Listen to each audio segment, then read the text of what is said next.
Hello everybody and welcome to BrokeN Boys. This is episode 81. I'm Mike. I'm Colin.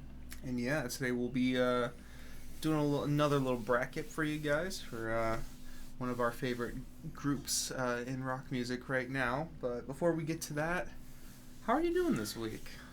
I'm alright. It wasn't a very exciting week. Just work and school and or The Last of Us, getting emotional because of it. Got to the point where where Ellie gets, kidnapped by the cannibals. Mm-hmm. And then Joel comes and saves her, and it's like, oh, yes, god damn. It's a great part of that game.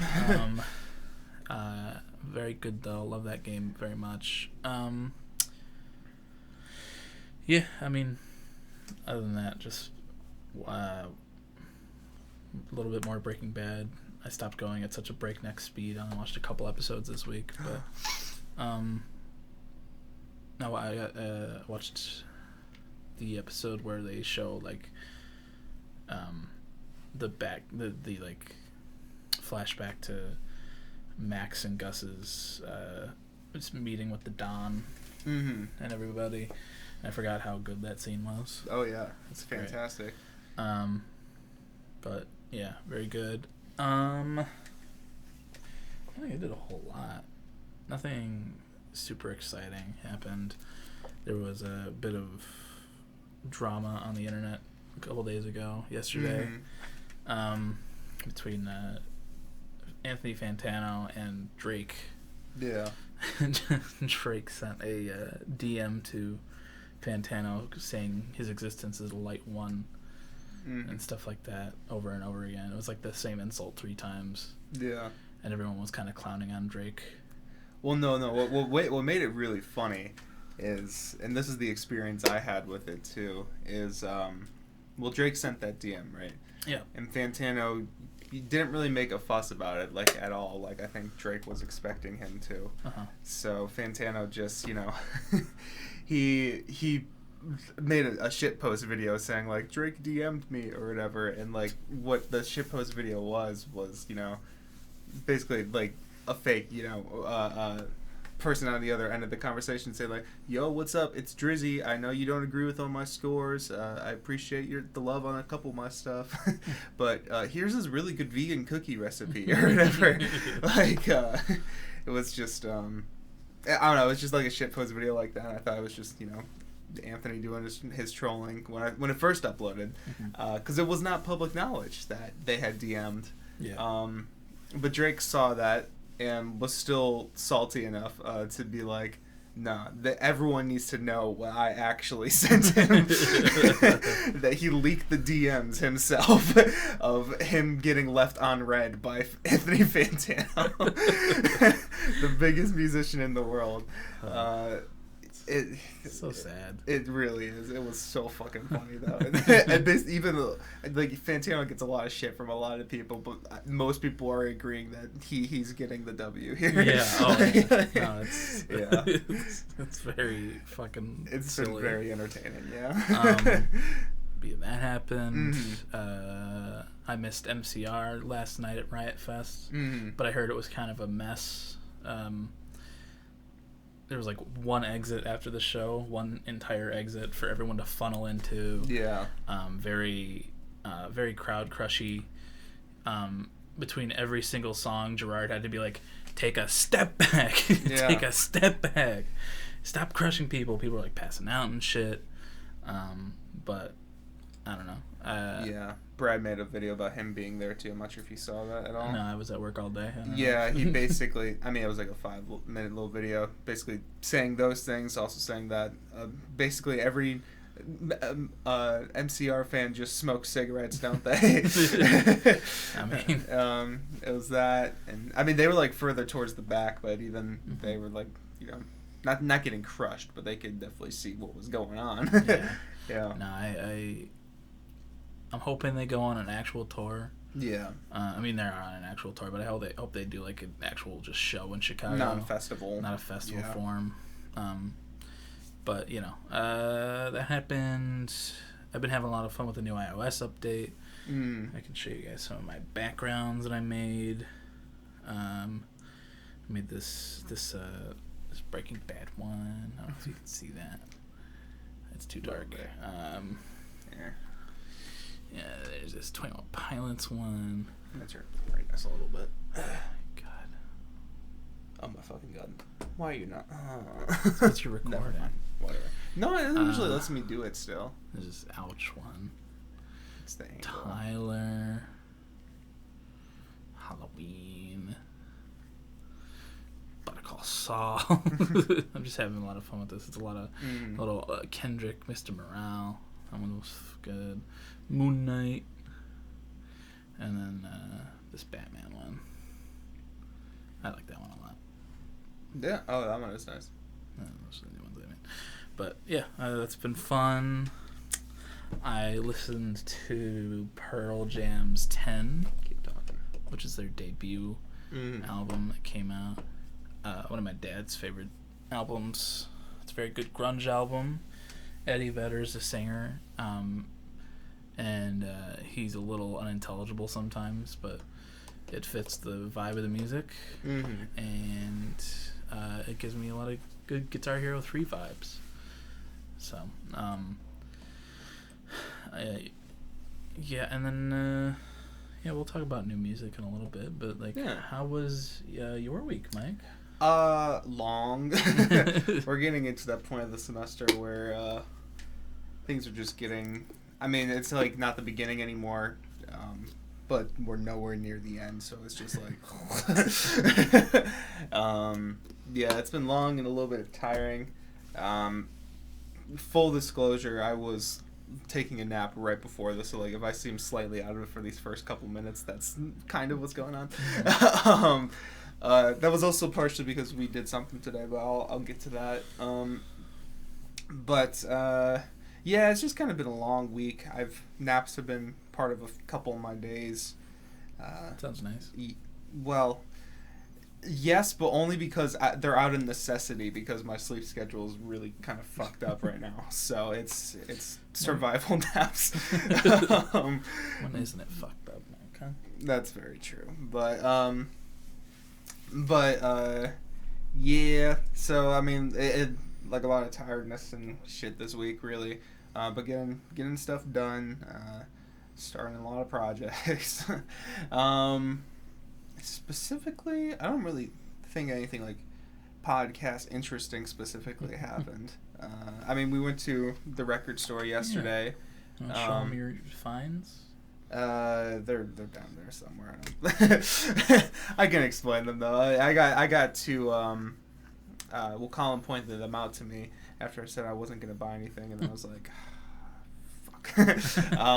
they had both Cavalcade by Black Midi and Hellfire by Black Midi, the one from this year, and I saw those and I was like, damn. Well, we just pointed out Cavalcade. I was like, that's cool. I've never seen that one. And then I looked at it, I was like, oh, they got both of them. Because I don't own any of their stuff in physical format. So they also had Schlagenheim on vinyl. But I like Schlagenheim, but probably not a vinyl album for me. That's a very noisy record. Maybe, but I don't even have. I think Cavalcade's the only one I would get on vinyl. Maybe Hellfire. I don't know. They're all great albums. Anyways, yeah, I saw Cavalcade and Hellfire both on CD, and I was like,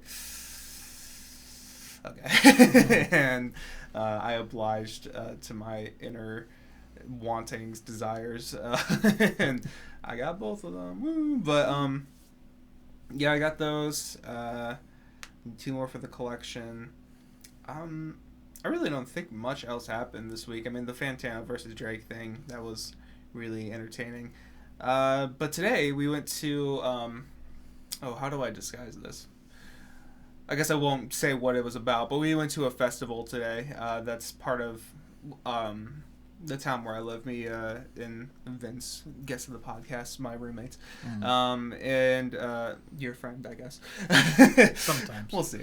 Sometimes friend, sometimes lover. It really depends on the day. Yeah, it depends on what he's giving back. But yeah, we went to that today, and they had like a parade as well.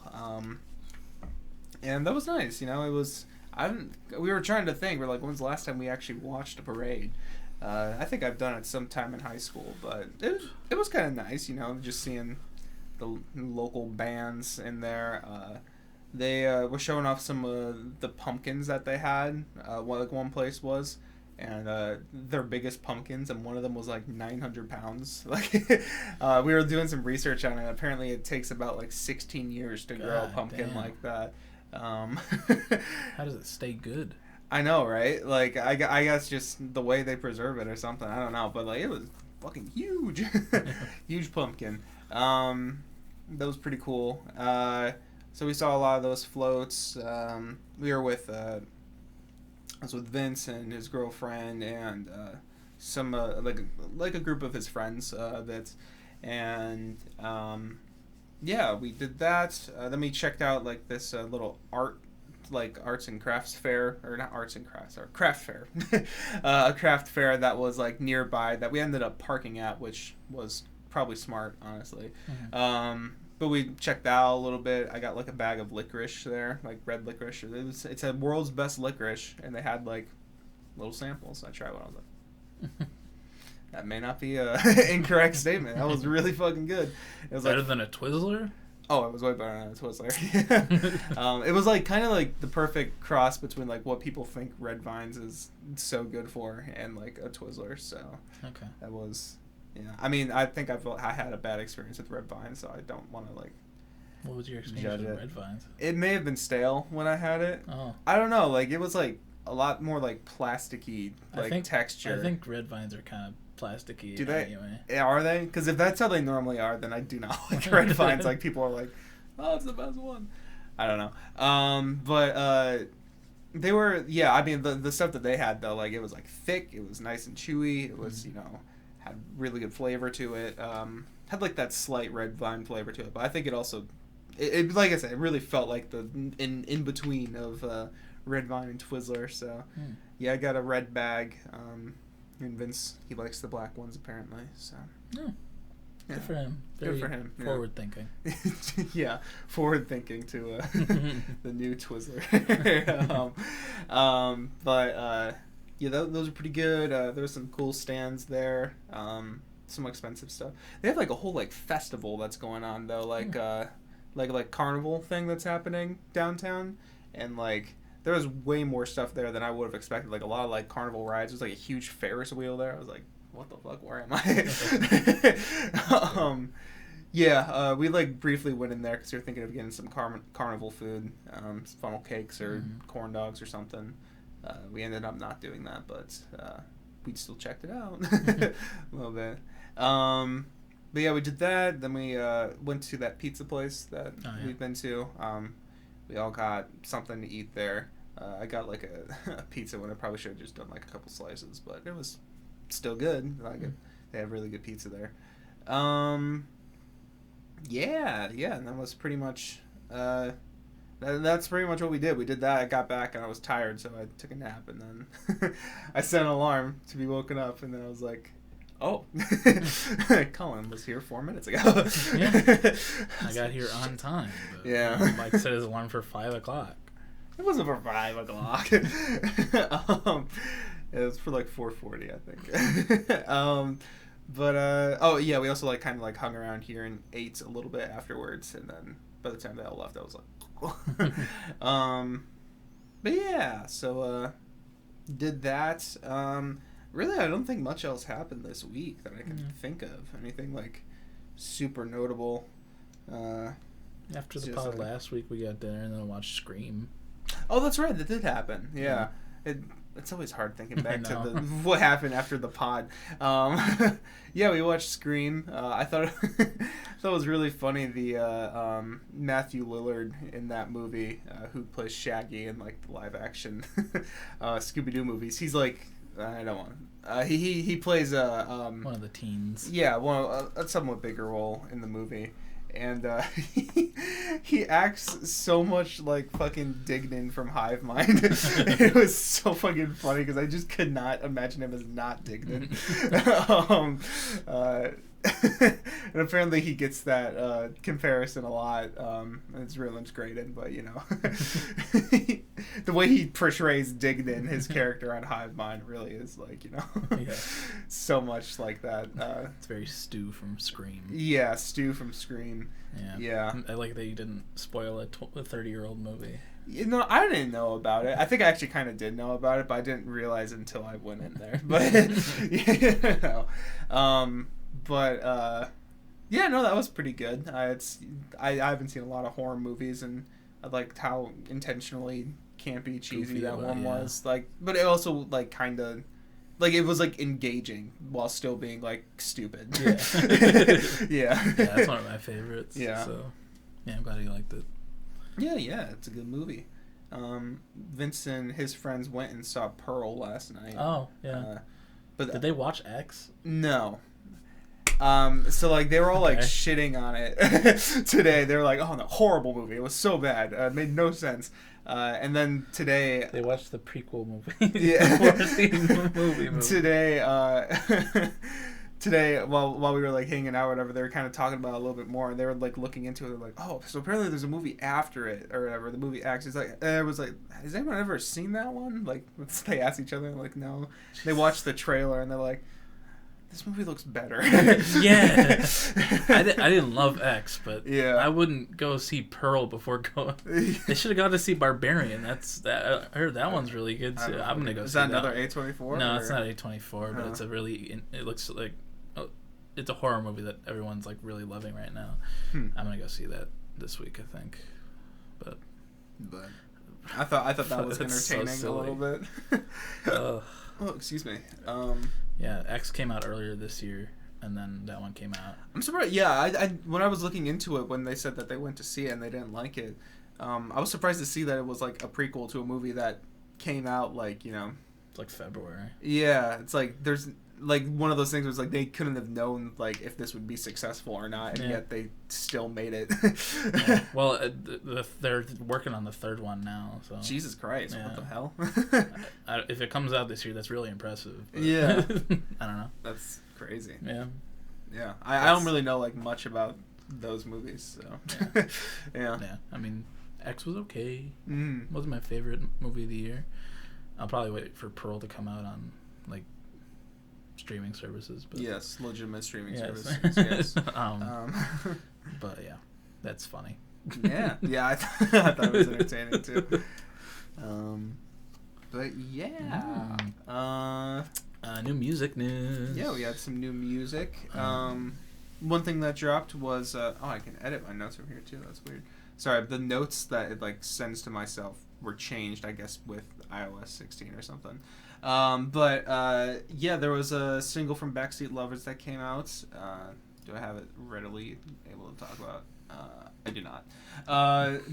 But if you go to their page, it's their first one that just came out.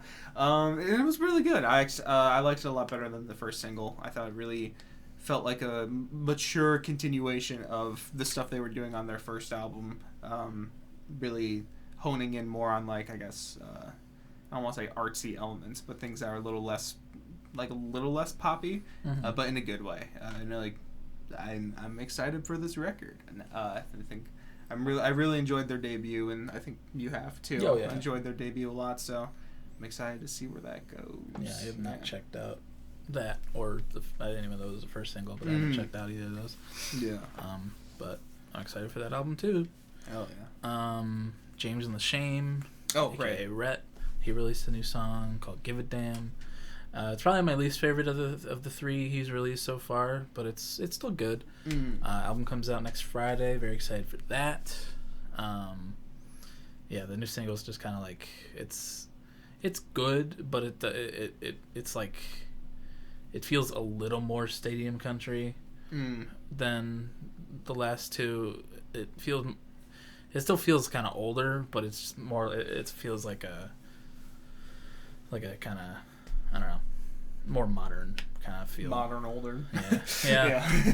I think I kind of know what you mean though. It still feels like it's from the past, but like it takes some elements from like whatever. Yeah. It's okay. It's not as good as the other two, but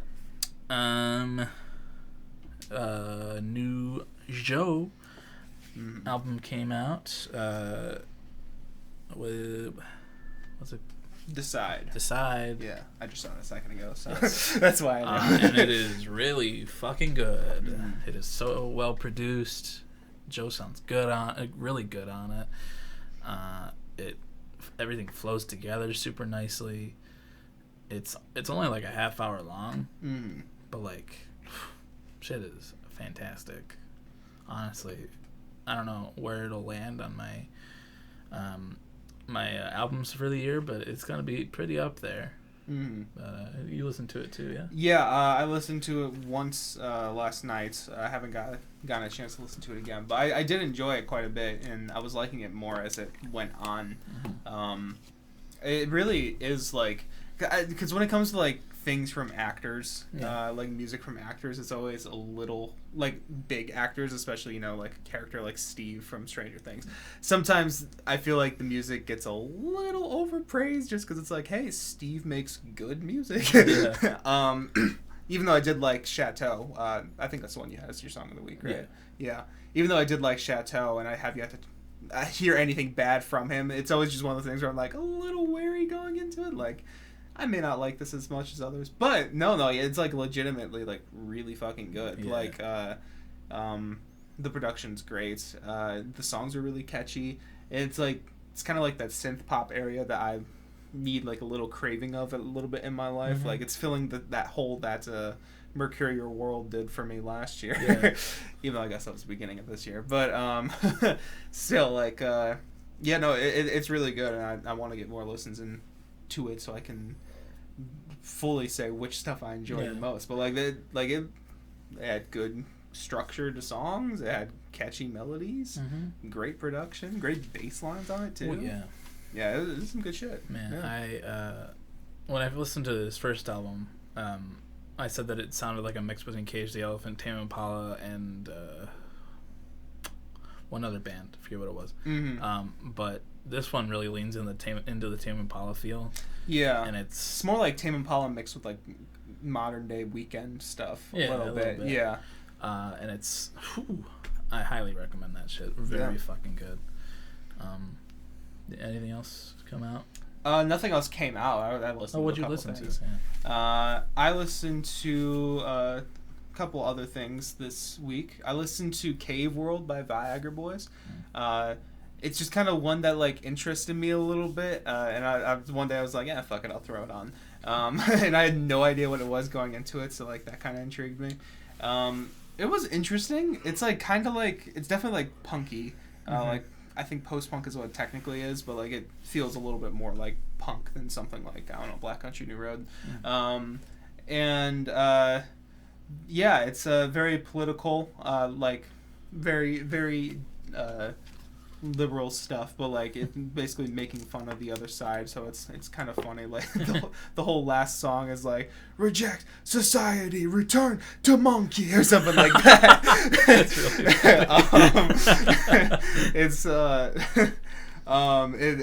it's really funny. There's a lot of talk of returning to monkey on the album. It has some funny stuff on it, but also like there's some good riffs. It all kind of blended together a little bit, to be honest, but like his voice is pretty unique, and it works on most of the songs. It's very gravelly, but like in a good way. I don't know, I liked it. But yeah, I liked the stuff on here. I didn't like love many of the songs, but it was an enjoyable listen. And I think it is kind of funny, some of the songs too. Yeah. It's one of those things where it's like, it's funny, but it's also really telling about, some mindsets of people in this country. Yeah, pretty decent album. I liked it. And then I also listened to American Football by American Football, and I have it marked here as 1999 because they kind of do the Weezer thing of just naming every one of their albums, that, except there isn't like it's only like Blue 5 album. Weezer albums. It's not every Weezer album, but it is every American Football album. So 1999, that one, and I like this a lot more than I thought I was going to. It's like I knew it was like Midwest emo type stuff, and I guess I was expecting just like really emo shit with some like light guitars, because I guess that's what I've heard from it before, but really it's like a lot. I mean, I did get that, but like it's a lot more like relaxing and like serene than I was expecting. Like it's really like, I don't know, it's really complex. It's really like math rocky too, which I did not know going into. So like cool time signatures and cool like drum stuff, like drum rhythms and switch ups and shit. Beautiful trumpet on it too. I was like, where did that come from? It's honestly really great stuff that I will probably be listening to in the background for a while now. Yeah, and the first song, it gets memed a lot. It's like that one song that goes or something like that. I think you'd recognize the guitar line like as soon as it starts. But it's iconic, but it's good. So I mean, it was a really good song. But yeah, no, great album. I'm really digging it. I'm gonna be listening to that one. Yeah, I've meant to listen to that for a long time. Mm-hmm. That one and Modern Baseball are both. Yeah, I don't really know too much about Modern Baseball. Yeah, I just know that it's kind of like in the same vein. Mm-hmm. They have very similar names too. Yeah. But yeah, I'll have to check that out. Yeah, I liked it a lot more than I thought I was going to. Mm-hmm. And then I also listened to Decide by Joe, but we just didn't talk. Listened to it once. Give me credit. No. But you don't deserve it. I don't deserve credit. But yeah, that's what. Have you listened to anything new this week besides Joe? I listened. I said it earlier, but if you weren't listening, I listened to Pearl Jam. 10 by Pearl Jam. You mentioned it for some reason. I did. Oh, was I distracted when you said that? No, I don't think so. Well, oh yeah, you were. You were fixing the camera. Oh, gotcha. 10 by Pearl Jam, and it's Guitar Hero 3 vibes. Okay, I remember you saying that part now. My bad. Good album. My dad likes it a lot. He's like, you should listen to this. I was like, I've meant to for a long time. And I was like, but yeah, good album. Cool. But yeah, we got a bracket, bracket to get to. I was going to say tier list, but it's not that. It's a bracket. That's a camera. That is a camera. Boop. Brightness up. So yeah. Samsung Notes. Econ no. Econ Notes. Live on pod. But yeah, we're going to do a little bit of a bracket with Nothing But Thieves. Colin was very nice enough to put this all together again for us. Of course. Putting all the things on this little iPad here, and we're gonna. I mean, for me, I'm completely blind ranking these. He may remember a couple of the pairs or something. I don't know. No, not really. Not really? That's good. Right. I'm really interested in this, though, particularly because we do talk about Nothing But Thieves like quite a bit with one another, but I feel like our opinions on their deeper cuts may get a little conflicting. They might. We'll see. So the way we did this with 21 Pilots, if you didn't see, for the very first one, we're going to rock, paper, scissors. Or sorry, for the very first like tie, like disagreement that we have, we're going to rock, paper, scissors for it. And then after that, we will alternate between who gets to win the ties of the songs. I feel like there may be more for this one than there were for 21 Pilots. Honestly, yeah. Like we both love this band, but I feel like the deeper cuts will have different opinions on it. So yeah. All right. When you ready to jump into it? I am all ready. All right. Our first matchup is Moral Panic versus Live Like Animals. All right. What do you think? So, we haven't done our artist analysis on Moral Panic yet. The album, not the song, obviously. But for me, this is a little bit one of the weaker tracks on Moral Panic. I'm not huge on it. And Live Like Animals is low-key a highlight on Broken Machine. Like, it has, like, it's like low-key rapping from Connor, but it doesn't sound like super cringe British white guy rapping. And like also it has like a really strong hook. Really the dun, dun, dun, dun, dun, dun, like that, like rhythm shit. Like, for me, it's pretty clearly "Live Like Animals." I like it a lot. I like Moral Panic a lot, but "Live Like Animals" I do have to go with. "Live Like Animals" is so good. Yeah, it's very, very good. Yeah, it's one of the highlights on the album for sure. Easy start there. Yeah. Glad we can agree on that one. Moral Panic I like. I don't love everything about that song though. So. All right. Oh no, I didn't mean to erase all that. All right. Next we have "Sorry" versus "Your Blood." Ooh, this is an interesting one. What are you thinking here? Look, what's your thought process? "Your Blood's" a little newer. It's not like super new, but it came out in the last year. "Sorry" I've had a lot of time to marinate in. I love it a lot. I love the acoustic track. I didn't include any of the acoustic tracks on here, but "Sorry" is a very, very good song. "Your Blood," as I've been listening to Nothing But Thieves this week, has grown on me quite a bit. But I think simply for nostalgia's sake, I think I'm gonna go "Sorry." Yeah. This is... I had to think about this one a little bit just now. I think there is a world where "Your Blood" would win over "Sorry" for me. Because "Your Blood" is so fucking Radiohead. And, like, that's why I like it a lot. Like, honestly, the build-up in "Your Blood", that, it builds into, like, the strings and everything that goes into... Like, the build-up itself is, like, one of the best moments in, like, their music, in my opinion. But the climax that it builds up to, I'm not huge on. It's, like, really repetitive, and it doesn't quite feel, like, super satisfying for what it was doing. And that always kind of irks me with that song. Even though it's a great song, I wish it did a little bit more once it actually got to its climax. But "Sorry" is just an all-around good, like, pop tune. Like, I don't really have any qualms with "Sorry." Like, it's one of their best, like, straight-up pop songs, pretty much. Great vocals from Connor and great lyrics as well. So yeah, I think it's "Sorry" for me as well. All right. Yeah. "Sorry" moves on. "Sorry, Your Blood." It is a great track, but like I said, that's one of the best moments in the discography for me when it's building up. Yeah. It sounds so good. All right. Next we have "Is Everybody Going Crazy" versus "I Was Just a Kid." What do you think? See, I love "Is Everybody Going Crazy," and I actually, this is one of the ones I was consciously thinking, like, I'm gonna fight for this one. But "I Was Just a Kid," that is a hell of an opener for Broken Machine. Like, it's honestly, that's probably my favorite opener from them. I'm trying to think of what the other ones are. There's "Unperson" and... Oh yeah, it's definitely my favorite opener from them. Music? Is "Ban the Music" the first one off of? No, it's "Excuse Me." Oh yeah. Yeah, "I Was Just a Kid" is so fucking good. I really love the religious lyrics on it too, like the way he describes falling out of religion pretty much. That's pretty clear to me. "I Was Just a Kid" is so good. Yeah, I think I like it. "Is Everybody Going Crazy?" It's not one of my favorites. Yeah. But "I Was Just a Kid" is the first song. Well, wasn't like it was like one of the very first songs I listened to by Nothing But Thieves. Yeah. Because like you told me about them, like sophomore year of high school, and then, and then Broken Machine dropped like right afterwards.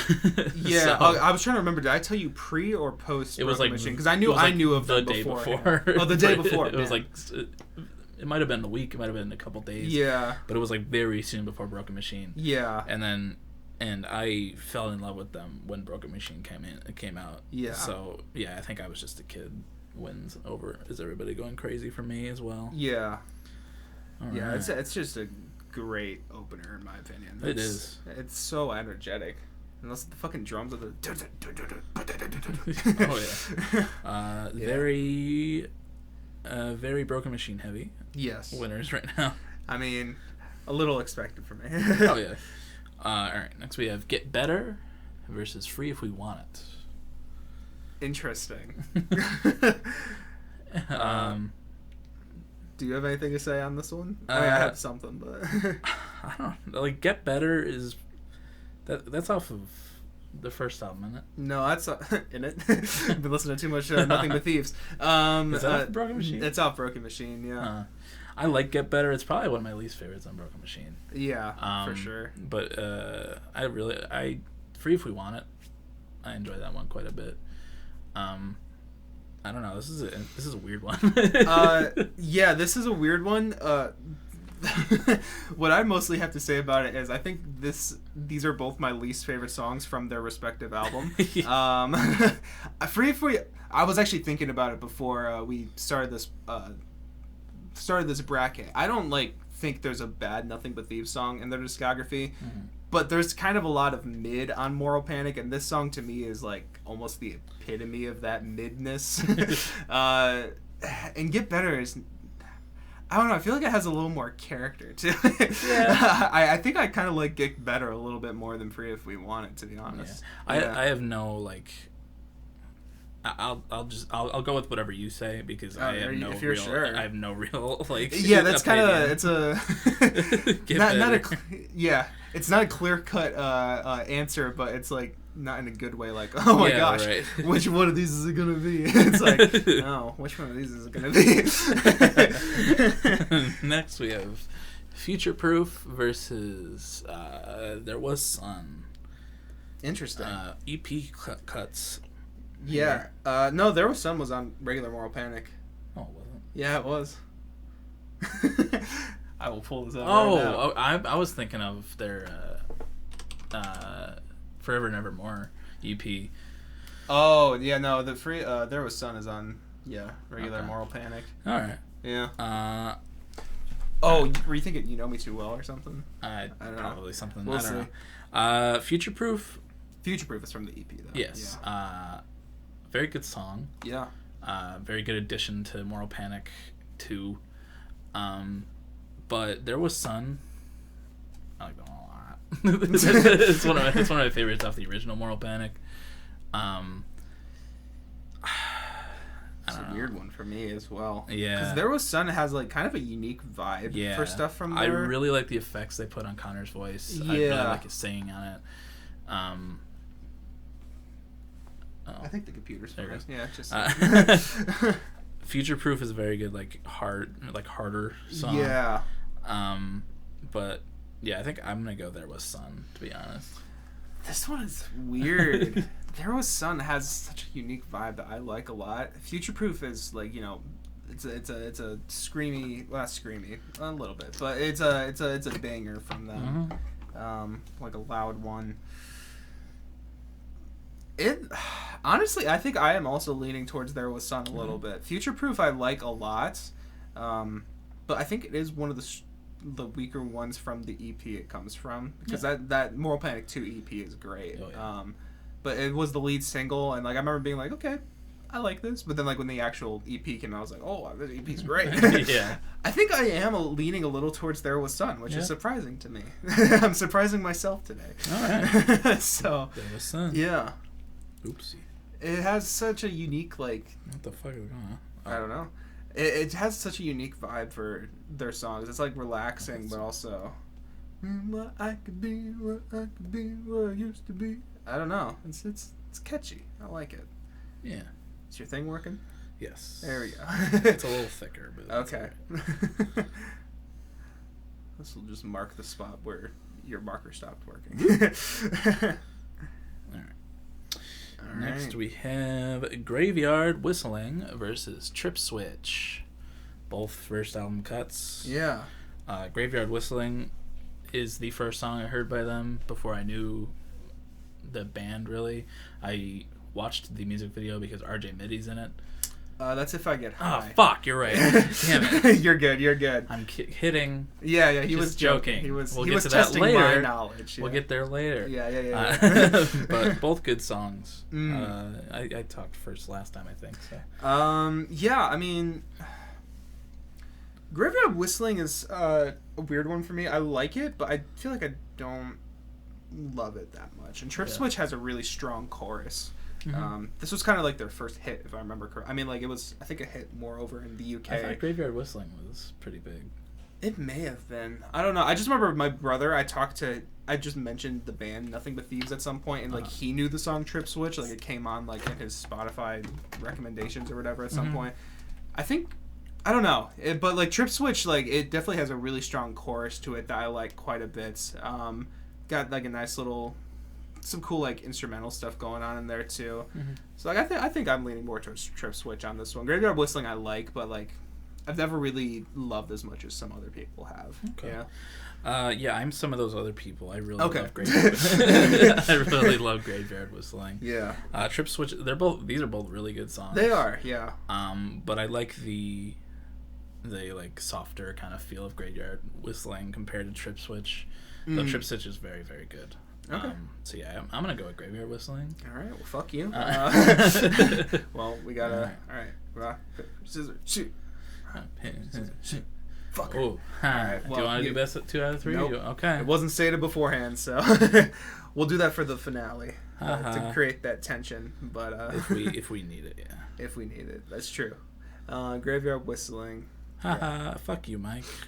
I get the next one. Fuck bitch. your mother. Go fuck your mother. Go fuck yourself. Next we have Reset Me versus Painkiller. I don't even have to explain this. Reset Me wins. Oh, I'm glad you agree with that one. I like Painkiller quite a bit, and that was another one that I was thinking of like, I may fight for that one a little bit. Reset Me though, that's like, I think it may have been on the deluxe version of Broken Machine. I'm not sure if it made the actual cut. Was it? I don't remember. But Reset Me is a great track. I love a lot of stuff about that song. The guitar solo is one of their best. Yeah. Like it's just so good. And his singing on it is fantastic. So good. Yeah, Reset Me is one of, if not my favorite song by them. Oh shit, I didn't know that. Yeah, I think when we did our Every Artist Ever, I said that. Oh yeah, you know what? Now that you mentioned that, I think I do remember you saying that. Painkiller, really good cut off of their first album. Yeah. But Reset Me is just too good. Reset Me is great. Yeah. So cool. We're in agreement here. All right. Reset Me moves on. All right. Next we have Wake Up Call versus Can You Afford to Be an Individual? 3, 2, 1. Can you afford to be an individual? Wake Up Call is another one of those ones from the first album. I'm like, I like this quite a bit, but like, I don't hold that much love for it. But Can You Afford to Be an Individual? Ooh, yeah. That is. We talked. I tried not to talk too much to Colin about this stuff before we went into it, just so we could have podcast discussions, I guess. But like we both kind of agreed, like this is a front runner. Yeah. There's so much energy, and I love the lyrics on that track too. It's the whole like last minute of Connor just getting higher and higher and just screaming into the mic, pretty much. Yeah. It's so good. He gets into his Rage Against the Machine feel. Oh, for sure. There, and it's such a good song. It's so good. The best song. And that's the one I'm pretty sure I chose for Every Artist Ever. Was Can You Afford to Be an Individual? It kind of sucks that Reset Me and Can You Afford to Be an Individual are on the same side of the bracket. Oh, shit. We'll see how that plays out. Next we have Gods versus Take This Lonely Heart. Both from the same EP. Yes, and both very fucking good. They are. Yeah, these are both really good tracks. Fuck, I kind of hate that these are going against each other right at the beginning. For me, it's Take This Lonely Heart. Like, Gods is really good, and like some of his best vocal runs are in there too. It's like, like, you know what I'm talking about? Like, I don't know, like I can't do it. I'm not Connor Mason. But Take This Lonely Heart, like, there's a fucking build-up in this song. Now a dream, that whole section, or I got a pain in my neck, that whole part. Yeah. Oh my god, it's so good. Yeah. Like, that's one of my favorite moments in their discography. No, yeah. I am in complete agreement here. Yeah. Yeah, God's very good. That whole EP is super fucking amazing. Yeah. But Take This Lonely Heart is a highlight. Yeah. Yeah. Take this. Oh no, I hate that mashup. Oh yeah. Oh no. I'm sorry. We'll get there when we get there. All right. Are we on to the next side? On to the next side. This one's shorter than 21 Pilots. Yes, it is. By 30 songs. Yes. Now we have Itch versus Soda. Okay. Yeah. What do you Itch? These are both good songs. Soda is a nice softer moment on Broken Machine. It's in the same kind of vein as Sorry in a bit, in a way, but they do pretty interesting things with the production. Itch, I'm kind of struggling to remember how it goes. Really? Yeah. Oh no. I know I like Itch, but I don't know. It's getting lost in the. That's that song. Just wanna feel. Okay, yeah, never mind. Itch. Yeah. that jogged it. Itch. Yeah, that's super fucking good. Itch is one of my favorite songs. Yeah. When you were saying that, I was like, oh shit, I'm gonna have to fight for this one. Yeah, I don't know why Itch was getting lost. Cause that's one of my favorite parts in their discography. I fucking love Itch. That's maybe my favorite song from their first album. Like, it's so good. Yeah, no, this one's like clearly Itch for me. Oh, yeah. Soda is good, but it's also kind of one of their weaker tracks on Broken Machine. Itch is so good though. Yeah, I'll go with Itch as well. Okay. I don't know why I forgot about it. You're good. I'm sorry, Mike. Yeah, you're good. Don't No, hurt sometimes me. that happens. It happens. Next we have Tempt You I don't know. Tempt You versus Celeste Rain. Yeah. Closer off their first album and an extremely hard track off of Moral Panic 2. Yeah.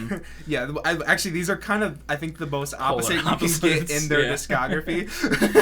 Yeah. Like, Tempt You was very, very, like, calm and serene throughout the whole thing, and Celeste Rain is literally screamo. Yeah. And I like Tempt You. It's not my favorite off of their first album, but something feral in me came out when Celeste Rain when they fucking released Celeste Rain. I'm gonna go with Celeste Rain. Yeah, Tempt You to me I like, but it's also a little boring. It is a little boring. Like, as much as I love their ballads, this one isn't like as pretty as a lot of their other ones get to be. And Celeste Rain is just not boring. No. If you need something to keep you awake, that'll keep you awake. You may, when it first starts off, you may be like, "This is boring," but it'll slap you. Oh yeah. Oops. Yeah, it's Celeste Rain moves on. Yeah, great track. All right. Next we have Phobia versus Unperson. Both Moral Panic cuts.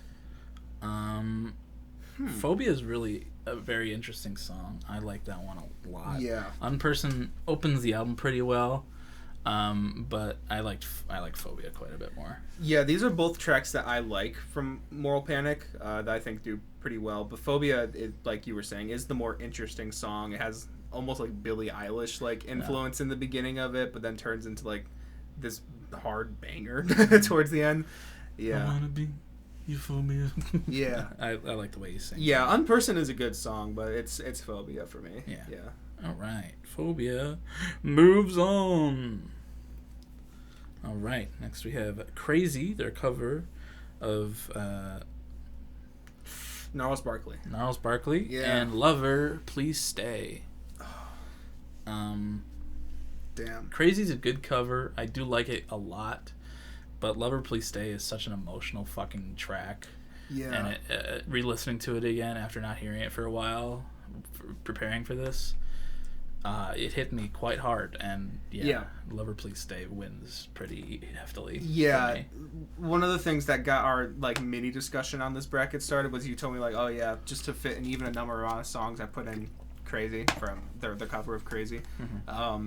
And I was thinking, there's a part in this song, because like what they do is they take the song and they literally put it all into halftime, so it's like super slow, but it's like super like, I don't know how to describe it. Like, it just feels like kind of haunting. It's haunting, and it feels like it's building to something, and then like it just drops it on you at one point, and it sounds so good. Like another one of my favorite moments in their discography. But Lover Please Stay is also one of their best ballads, and like Connor's voice when it gets to ballads is something else. And this song definitely hit me very much emotionally with my breakup. It's Lover Please Stay for me too. I'm kind of sad to see Crazy go so early, but it's Lover Please Stay. Sorry, Crazy. Sorry, Gnarls. Sorry, Gnarls, yeah. Weird name, but I remember when I lost my mind. It was one of those Miami. Yeah. All right. Okay. Next we got Hanging versus Excuse Me. Excuse me. This is pretty easy for me. Okay, so tell us. Oh, okay. For me, it's pretty easily Excuse Me. I think it's pretty. It's a good opener to their first album. Really kind of displays the sound that they go for, like the little haunting sound with Connor's, great vocals and everything.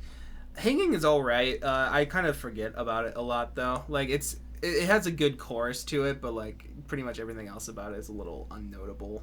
But Excuse Me, I feel is a pretty good complete song from them. Yeah. It feels like a good experience. Yeah. No, I feel that too. Yeah. I like Hanging, but I think Excuse Me it's a great way to open the album. Great way to introduce yourself to their discography. Mm-hmm. Yeah, I think Excuse Me wins here. Cool. Yeah, I remember seeing somewhere, I think they have like a little Spotify breakdown of their first album, and they were saying like, yeah, Excuse Me is meant to be like the definitive Nothing But Thieves sound, and I think they really did kind of like nail it with that. Oh yeah. Yeah. Next we have Ban All the Music versus Drawing Pins. Ooh, two strong ones from the first album. Yeah. Ban All the Music. Drawing Pins is one of those. I like that song. I know I like that song, but again, it's getting lost in the fray. Tell me what you been, what you been. Yeah, that one's really good, but Ban All the Music, I love that one. That one always sticks out to me when I'm going through their music. Yeah, I think Ban All the Music wins for me. Yeah. Personally. Portionally? Porpoisely? Yeah. I mean, this one's a little tough because I think I do kind of like these songs to an even degree. But something, and like I was listening to some of their stuff throughout this week, and like I knew I loved Drawing Pins quite a bit, and there's some moment like in it like where they just like repeat the chorus, but like with these loud ass guitars in the background, and like what do I have to do? Yeah. Like it's so good. It feels like such a good track, and Ban All the Music is great, but I feel like I don't have as much love for any moment in that song as I do for the ending of Drawing Pins. So for me, I think it's Drawing Pins. Okay. So that's fine. No. Yep. That's fine. Yes, it is, because you got rid of my trip switch. So. Well, fuck you. I want to ban all your music. Motherfucker. Next we have Afterlife versus This Feels Like the End. All right. Afterlife, it's a good song. I like it a lot. It was an interesting pick to play live. I really wasn't expecting it when we went to see them. I also meant to mention it at the beginning of this, but this week was like the 4-year anniversary of us seeing them. Oh shit! I didn't even know that. Yeah. Well, that means it's like 5 years since John Bellion, right? Yep. Oh fuck! Oh no! I don't like that fact. No, me either. But yeah, I mean, we were supposed to see him again this year, but oh, that's right. Connor had to get a fucking surgery. Mm-hmm. Fuck that guy. Literally, apparently he was sick the first time they came to Chicago, and then he was sick when he came to our show. He was still great, but he couldn't really do anything super performative. Mm-hmm. And now he had to get surgery. Yeah. Afterlife, really good song. It's emotional, and his singing's great on it. This Feels Like the End, though. There's something about it that I really like. I know you'll talk about it. You've talked about it before, but the dun dun dun dun dun dun dun, dun the strings. I feel like you said that you don't like those before. That's not. Yes, it is. No, that's Before We Drift Away. You're thinking of. Fuck me, dude. I don't know. You're good. This feels like the end. It has like that little sample of like the radio speaker, like that kind of like closes it out. Oh yeah. Yeah. No, I really like that song. No, I'm remembering. Okay. It's all coming back, baby. It's been a long day. It's okay. I've worked all fucking day, yeah. And there's another goddamn football game, so people were just in there all day. No excuse. No kidding. I've also been listening to a lot of other stuff as well. So yeah, no, you're good. But yeah. yeah, I don't know. What do you think? You're good. To me, this is pretty clearly Afterlife. Okay. For me personally, you obviously don't have to agree with me, but if you don't, you get to win, and I'm gonna be kind of mad. But Afterlife is, I think it's a really haunting closer from them. I think I'm a big harmony nerd, and this is some of their best chord progression stuff. It sounds really nice. But like just the overall tone of it, I really love the whole way, like the way he sings that and everything. I don't know. I really love like how like cold and haunting this track sounds.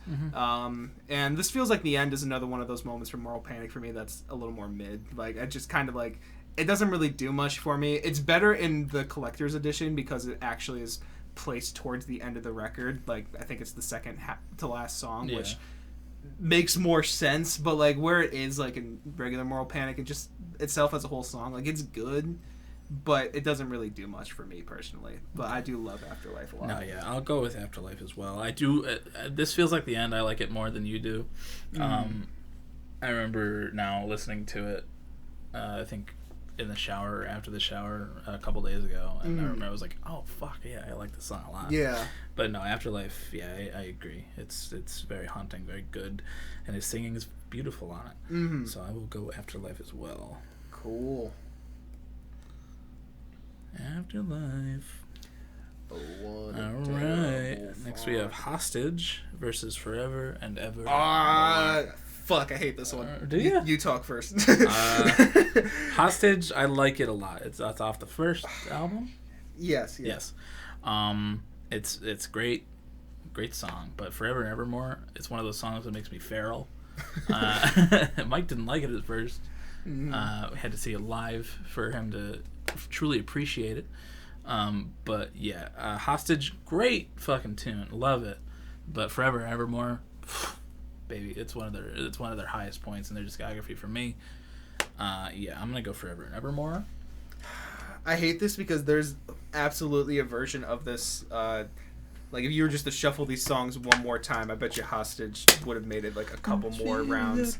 Because I fucking love Hostage. Hostage is one of my favorite songs off the first album. I really love the way Connor sings on it, and the instrumental on it is fantastic as well.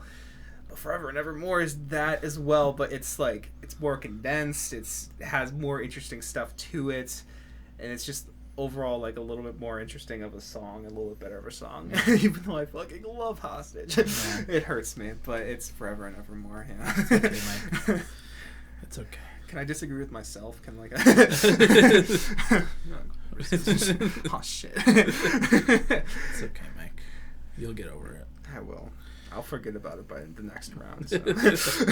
Alright. So we have Hell Yeah versus If I Get High, which is the song I was thinking about, which is the first song I heard by them with RJ Mitty in the music video, because I saw his face and I was like, I like Breaking Bad. Yeah, I basically, sorry, just to bounce off of that, I also had basically the exact same story. I don't remember when, but like probably fairly not too long after they put out that music video, I saw it as well, because the same reason I was like, is that RJ Mitty? I was like, oh, it's RJ Mitty in the music video. That's cool. And then like I came back to it like, I don't know, maybe 6 months later. I was like, oh wait, hey, the music's also good. And then like I started getting into them. But yeah, it's also the first song I heard from them. Yeah. And Hell Yeah, it's good. I like it. But If I Get High, the singing in that song is one of his best songs, vocal wise. Yeah, one of his best performances for sure. And yeah, it's another one of those emotional tracks off that first album, and it's just it's up there with one of my favorites by them. So yeah, If I Get High pretty heftily as well here. Yeah, I pretty much agree with you straight on. Yeah, Hell Yeah is a good song. But it's and these are easy to compare too, since they're both kind of like guitar ballads. If I Get High is infinitely better. Yeah. Even though Hell Yeah is still pretty good. All right, now we're on to round two. Sort of round two. There's also a lot of new ones in here. Yeah. So we'll still be explaining some of them. All right. Now we have Before We Drift Away, which is the song I was also thinking about, versus Live Like Animals. I like Before We Drift Away, as I was saying. I like the strings in it. that I know you don't like as much. But I don't think it wins over "Live Like Animals" any day. Yeah. Before we drift away, he's already kind of mentioned it. But the little like bum, bum, bum, bum, bum, bum, bum, I don't like the way the strings sound in the song. It really pulls me out of it. The rest of the song is pretty good, but I don't know. That's just probably a weird gripe I have with it. But like, also for me, it's pretty clearly "Live Like Animals." Yeah. It's "Live Like Animals," but I do like that song a lot. And you can suck it. I will. Okay, please. And next we have "Sorry" versus "I Was Just a Kid." Now this is a round 2. Oh yeah, baby. Talked about both of these. Yes, we did. Both BrokeN Machine tracks. Both early. I think did they come right after each other? I think "Sorry" the second song. No, I think "Sorry" is the third song. Oh, it is the third song. "Amsterdam's" the second song. Oh wait, I forgot. We're still doing new songs. Yes. I was like, wait, we haven't talked about that one. But I like "Sorry" a lot. I like the guitar ballad. I like the poppiness of it. But "I Was Just a Kid" is so good. I agree 100%. Yeah. "Sorry" is a great song from them, and honestly probably one that I would show someone like if they haven't heard of the band before. But "I Was Just a Kid" is like you were saying, like it's just such a strong song from them. All right, cool. "I Was Just a Kid" moves on. And next we have "Miracle Baby" versus "Get Better." Interesting. It is surprisingly they make sense going against each other. I don't know what's making my brain say that, but they kind of have similar vibes.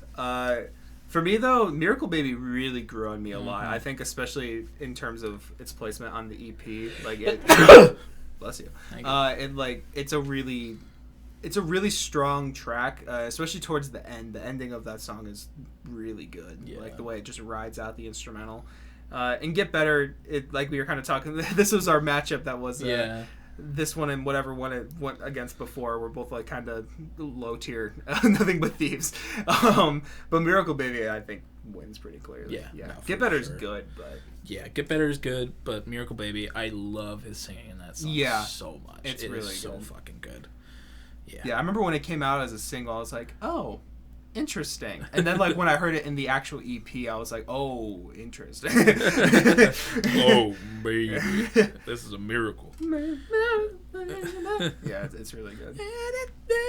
This is so good. All right, next we have "There Was Sun" versus "I'm Not Made by Design." "I'm Not Made by Design." I've said this a few times now, but it's one of those songs that makes me feral. And "There Was Sun," really good song. We said it before, but I'm not made by design is one of my favorite tracks by them, and it's one of, if not my favorite track off of "BrokeN Machine." So yeah, I'm gonna go with "I'm Not Made by Design."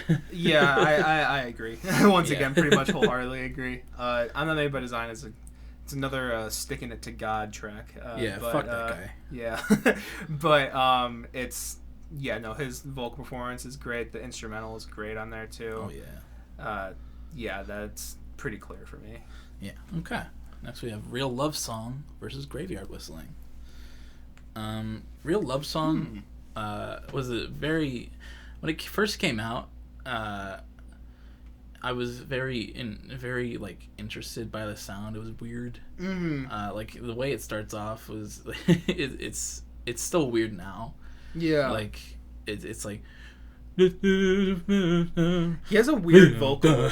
Yeah, real weird vocal delivery on it for sure. But the rest of the song's good. I like it quite a bit. But as I said before, "Graveyard Whistling" hits those highs that I really love. Sorry. I'm debating in my own head what I'm thinking here, so you keep going. I don't know. "Real Love Song," I like it, but I don't like it as much as "Graveyard Whistling." So I'm gonna go "Graveyard Whistling." Honestly, I kind of like these songs really evenly again. Yeah. Like they both are kind of at that level where I'm like, these are good Nothing But Thieves songs, but I don't love either of them. And, like, I feel like in my heart I am slightly leaning towards Real Love Song, and I hate to make you use your tiebreaker again for the same fucking song. Oh, that is my chair. It's going on. I'm being Thanos snapped right now. No. I don't feel so good. I don't want to make you use your tiebreaker on the same song again. That doesn't really matter. That's true. It's your decision. I honestly am leaning a little more towards Real Love Song. I think I like the production on it a little bit more, and it's a little more engaging of a track. Mm. Even though I think both of them are good songs, but I think for me personally, it's fine. But you know, you're really fighting for this one. Look, man, I would have been happy with either of these winning. I just like Graveyard Whistling a little bit more. That's okay. No, so, I'm getting the same boat of like. I'm happy with either winning, but I like Real Love Song a little bit more. Okay. So and these are the interesting deep cut things that I was expecting would happen. So, yeah.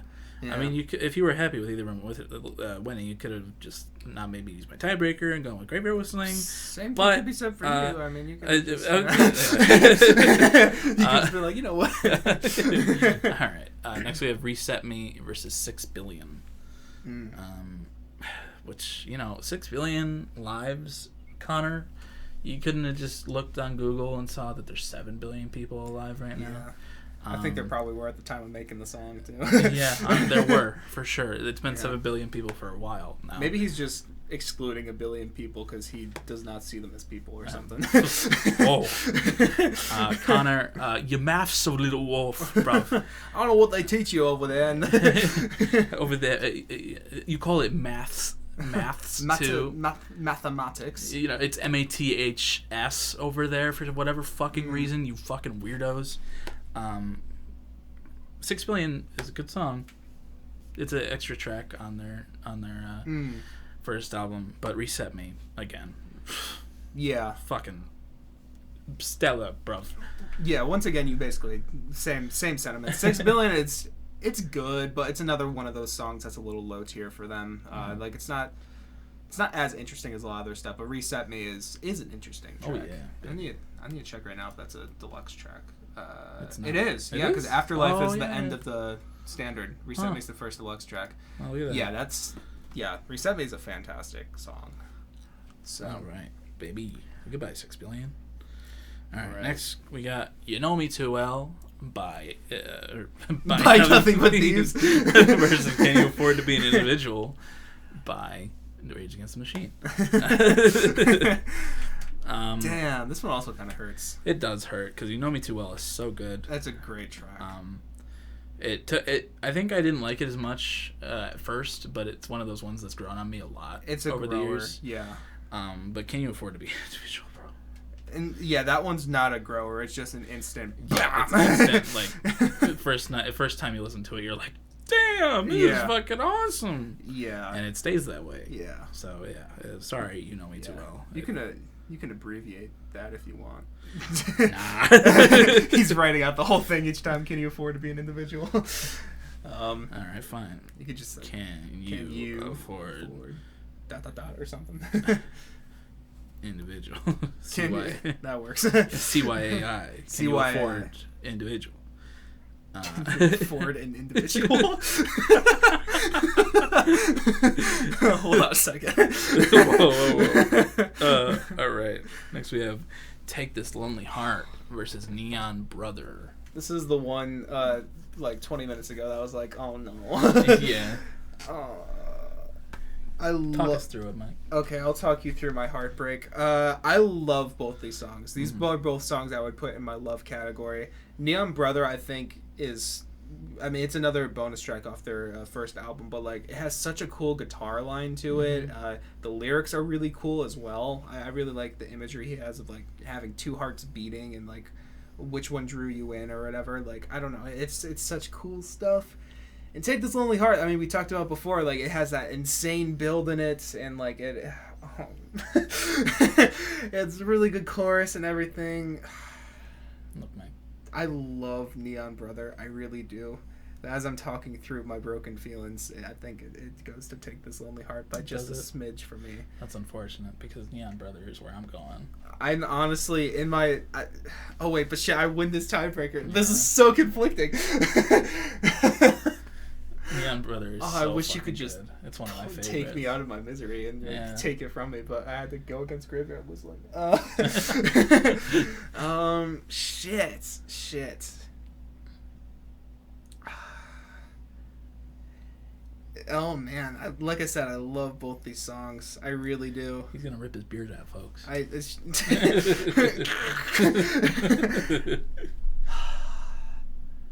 As destructive as it is in my own brain, I think it's "Take This Lonely Heart" for me.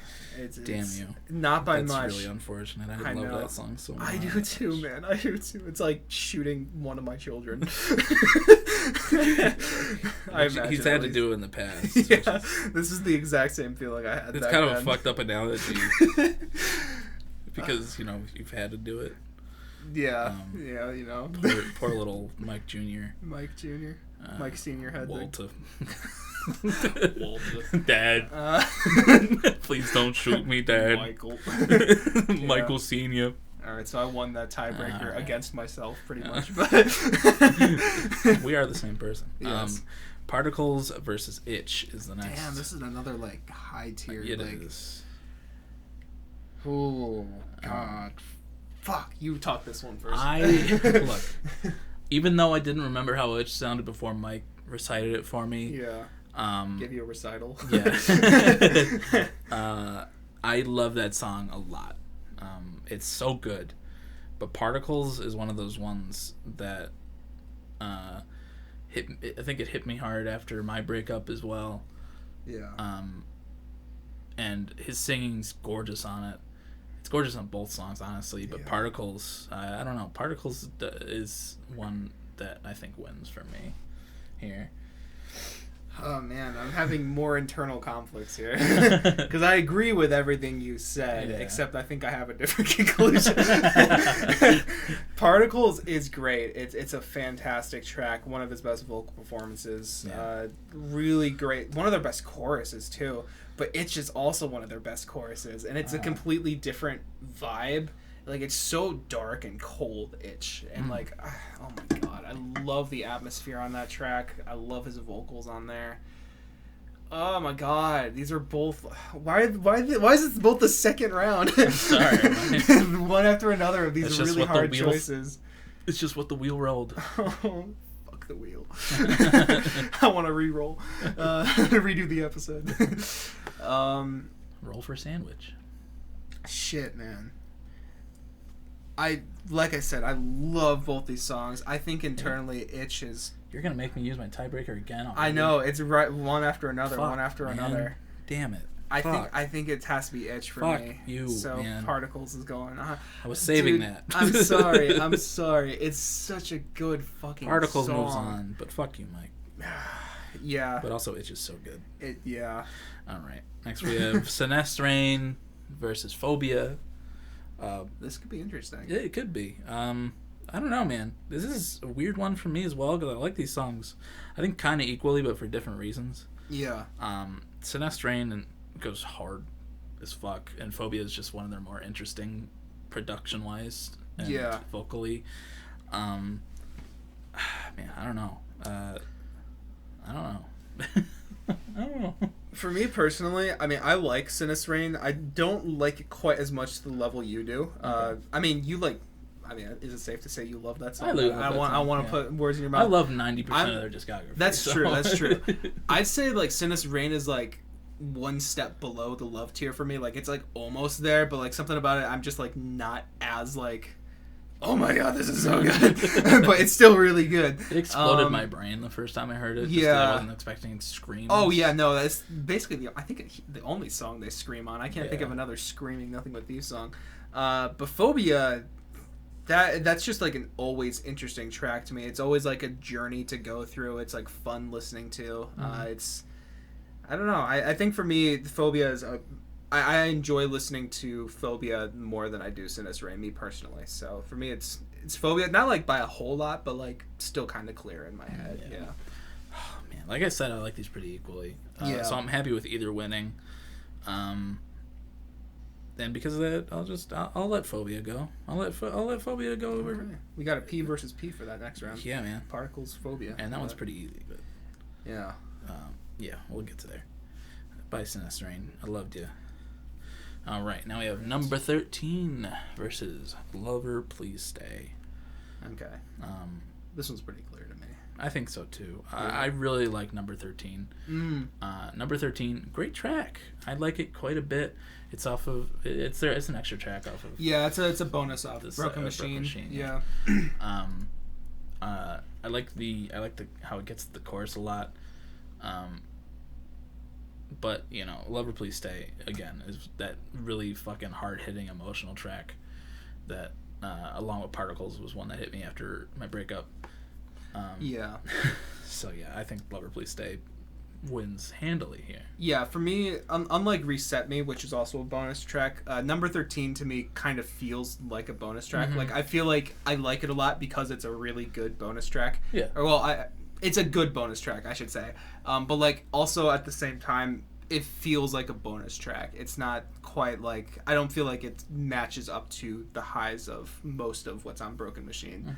Mm-hmm. Meanwhile, Lover Please Stay is kind of like the centerpiece of the first album, if I remember correctly. I think it's like right in the middle. Yeah. And it's just beautiful and gorgeous. Yeah. And Connor is fucking insane on that track, but not in like a rager way. No. He's insane in a beautiful way. He's got a beautiful voice. Yes. Yeah. Lover, please stay. Lover, please stay. Lover. Lover, I know you're weary. Country. Country boy. All right. Next we have Excuse Me versus BrokeN Machine. Interesting. Yeah. BrokeN Machine is up kind of along the lines of Phobia with like interesting production wise. Oh yeah. When I first heard BrokeN Machine, I was so it took me a second to like get used to it because like they do such weird things with it, but it's so good at the same time. But I don't know. It's an interesting matchup here because Excuse Me opens up their discography so well. I don't know, man. What are you thinking? Yeah, I mean, BrokeN Machine to me, I think. There's something like strangely catchy about that song that I like quite a bit. It has like a repeated sample that goes through it a little bit, like whatever the fuck that is. But it really does kind of, and like some of like the vocal effects that they do, like I'm just a broken machine, like something like that. I think it really does exemplify like it's good like word painting, like the lyrics that they're saying really does feel like the song. I don't know. It's a cool track that I think is a little more interesting than Excuse Me as much as I like Excuse Me. Yeah. So I think I'm leaning more towards BrokeN Machine, even though both these songs would go on like love tier for me. Yeah. Yeah. No, I agree. I'll go. BrokeN Machine moves on. Cool. BrokeN Machine for broken boys. There we go. Capital N. You gave it that capital N. Yes, baby. Broken Boys certified. All right, next we have Honey Whiskey versus Drawing Pins. This is really easy for me. Yeah, Drawing Pins. Yeah. Yeah. Honey Whiskey may be my least favorite song in their discography. Like, it's on their first album, and it kind of sounds like one of those tracks where they were still trying to find their footing, like with what's going to work on their album or not. It's like really poppy. It's like, oh man, I'm at this party. It's pretty boring. Like, it just doesn't really sound like a lot of the other stuff that they do. No, it's a good song. Like, it's fine for me, but like it's pretty forgettable. I don't know. Honey Whiskey, I forgot it. So exactly. Yeah. Next we have Afterlife versus Impossible. Whew. This is a rough one. This is a little rough. Both beautiful singing tracks. Impossible is a great love song. I don't know, man. They're both good love songs, actually. But I don't know, man. I think I like the singing on Impossible a little bit more. Damn it. See, this is why I knew it was going to happen, this bracket. Just a lot of, like, slight disagreements. Yeah. And then, I'm trying to stay honest with myself, not create drama for the pod. And I mean, Mike sang this for a couple of us. That's true. A party one time, so I did, but also at the same time, it's a good song. It's never quite gotten to that love level for me. Really? I'm not exactly sure why. It's really good. But I don't know, something about it's just a little bit like his vocals are definitely the standout on the track. I don't know. Afterlife to me is just a little bit more interesting of a song. I think I preferred how they did Afterlife over how they did Impossible, if that makes sense. I don't know. It's a little bit of a weird matchup because they're kind of different tracks and what they're trying to do. But I think I am leaning more towards Afterlife, me personally. Okay. Well, that's your tiebreaker. Is that my one for that sir. one? Okay. Afterlife moves on, unfortunately. I mean, fortunately, but unfortunately for me. Yeah. All right. Sucks By to Impossible. suck. That That's sucks. all I gotta say. All right. I don't know why. I just imagine you just like. I don't have a full spinning body chair, turn. because That's true. sorry. Yeah. All right. Next we have "If I Were You" versus "Forever and Evermore." If I were you, Damn, that's another like hard one. I kind of agree in a way. If I were you, I like it. I like the style of it a lot. It's very interesting. But "Forever and Evermore," Yeah. I'm a fucking animal, bro. I live like animal. I become a gorilla. Return the monkey. Yeah, something ignites inside of me when Yeah. "Forever and Evermore" comes on. So yeah. If I were you, I think maybe my favorite track from the Moral Panic 2, like the EP, and honestly, no, not never mind. But from Moral Panic 2, like those batch of tracks, I really like it a lot. But I have to agree, Forever and Evermore it awakens a beast inside me too. I'll forever be surprised that you didn't like it at first, but yeah, I don't know, something about Forever and Evermore, it just like wasn't clicking with me for whatever reason. But then when we saw it live, I was like, oh wait, that's how I'm supposed to enjoy this song. I don't know what I was trying to do beforehand, but like after I just like, I don't know, you could really feel the energy live. they need to put out a live album. Yeah, they probably should. They're a really good live band. All right. Next we have "If There I it Get is. High" versus "Amsterdam." Is this the end of the second? It is. I was gonna say, where is this song? Oh no! Oh, I hate this matchup too. Okay, Oh fuck. Oh, Fuck. They're so different. they are. Amsterdam is so good though. Amsterdam, like for me personally, that's one of the songs that like really solidified. Like I love this band. Mm-hmm. Like I love the way it progresses. There's so much energy in that chorus, and like the fucking like the fake out like a chorus drop or whatever that they do. Shit, how's that chorus start? Hold on. I had my head up against the wall over and over and over and over. And then like it comes in with the drums, like that whole part right there. I was like, gave me chills the first time. I was like, this dude's voice is insane, but his voice is also insane on "If I Get High." Yeah. Damn, this is like the battle of the first song I heard from them and the first song I like that made me like fall in love with them. Shit. Yeah. Oh man. I don't know. Amsterdam, I love the energy. I love what you said about the chorus, but also the chorus is very repetitive. It's super repetitive. I could see. I love Amsterdam. It's a great song, but it's not. Why do you my hate favorite. the city of Amsterdam? I'd love to go to the red light district. Prostitutes. I mean, come on. Prostitutes and weed. Come on. my two favorite things. My favorite combo. That's what I order when I go to. It's my meal deal. Yeah, the 4 for $4 from Wendy's. When I go to Amsterdam, you know my order. Weed, prostitutes, and mushrooms. Yeah. But yeah, Shit. I don't know. Amsterdam, I like it a lot, like I said. But "If I Get High," it's just gorgeous, and I tear up a little bit every time, just because of how beautiful it is. Yeah, Amsterdam's falling into those tracks that I'm like hating to see go in its first matchup. Yeah. But like it is "If I Get High," like I don't even know if it is a slight margin. I just really hate saying goodbye to Amsterdam because that's a fucking good track, like a banger track. I don't think there's a version where these two would go against each other where I wouldn't choose it. Yeah. Like A Different Day or something, but Sorry, Amsterdam. You're an iconic song in their discography. Amsterdam. Okay. All right. So now we're getting into actual tracks that have been talked about before. We're in like the semi-finals. We'll probably go a little bit quicker. Yeah. All right. Yeah. Live Like Animals versus I Was Just a Kid. We don't have to go like super fast. No. No. These are kind of equal to me in a bit. Man, this is hard for me, honestly. I think for me personally, Live Like Animals, I love a lot, obviously. I mean, we had it win over a lot of stuff. I Was Just a Kid feels a little bit more like a complete song to me. For whatever reason. Like, Live Like Animals is great.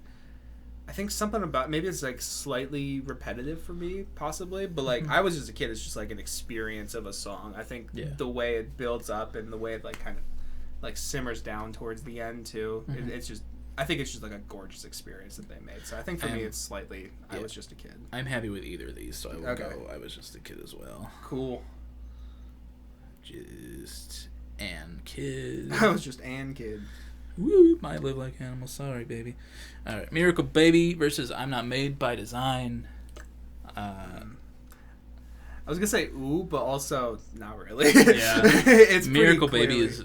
I love that track. It's might be my favorite off of the Moral Panic 2 EP. But I'm Not Made by Design is so good. It's so good, Mike. No, I agree. So I agree. Miracle Baby is great, but like it's not at the same level as I'm Not Made by Design. It is not right. Yeah. I'm Not Made. Also, if there are any Nothing But Thieves fans just watching this, I want to give a quick shout out to Last Orders and oh fuck, what's the name of the other song? Wait, it's the two songs that they released before their first album that didn't make it onto it. I don't know. There's songs I haven't heard. Yeah, that's why we didn't have them on here. Last Orders and shit. Where the fuck's the other one? Emergency. Both of those, I like both those songs quite a bit. Those are both great songs, but Colin's not as familiar with them, so it just wouldn't be fair to put them in here because I would fight and he'd be like, I don't know what that song is. So fuck you. Yeah.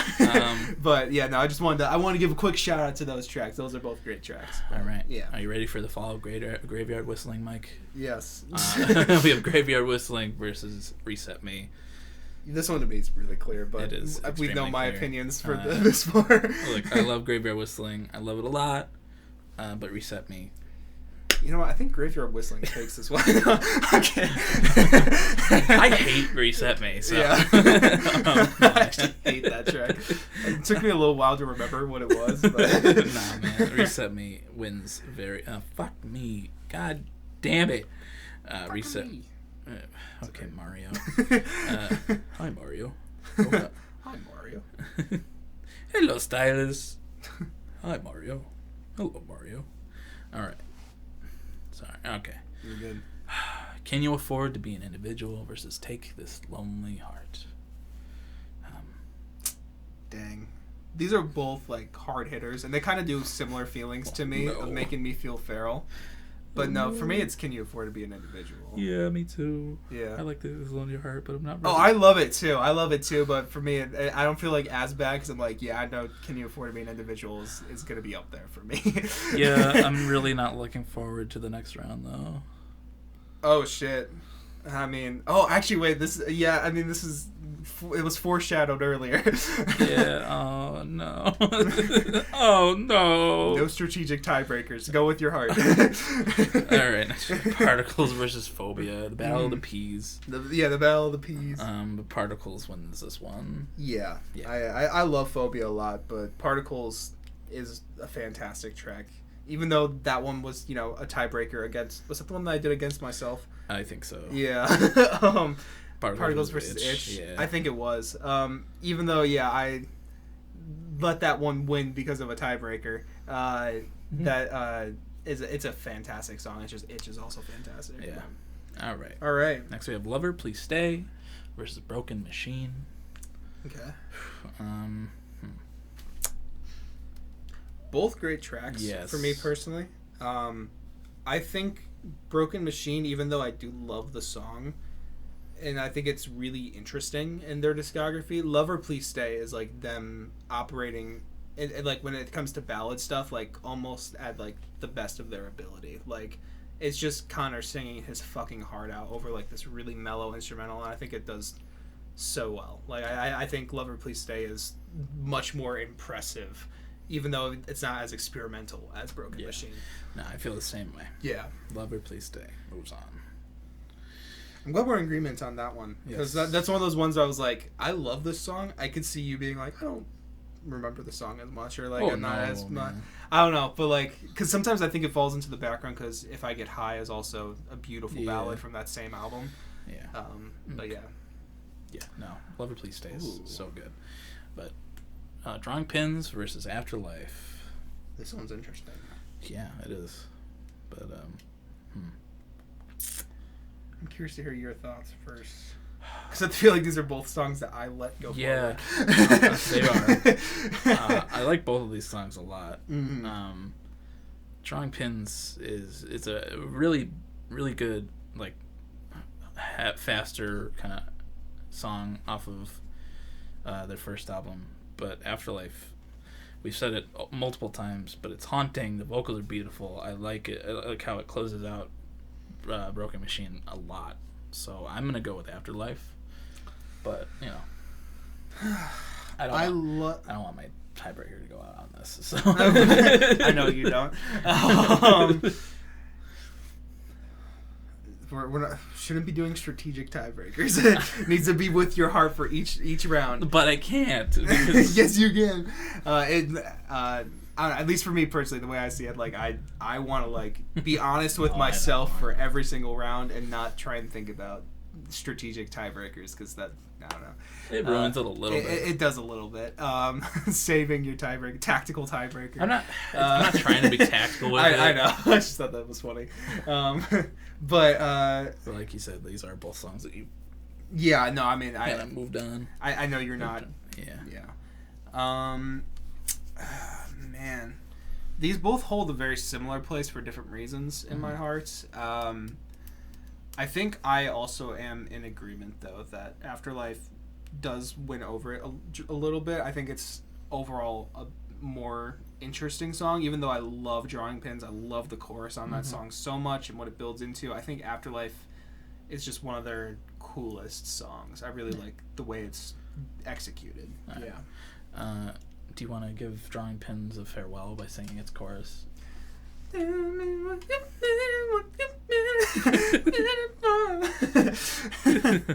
a somber way, Mike. Somber way. I can't figure it out.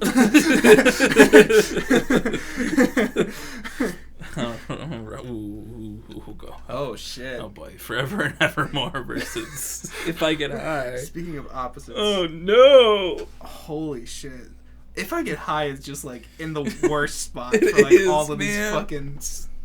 It's just going on. Oh, you're killing me, man. It had Amsterdam. What else did it have? Hell yeah, I guess wasn't that big of a deal. But like the last two.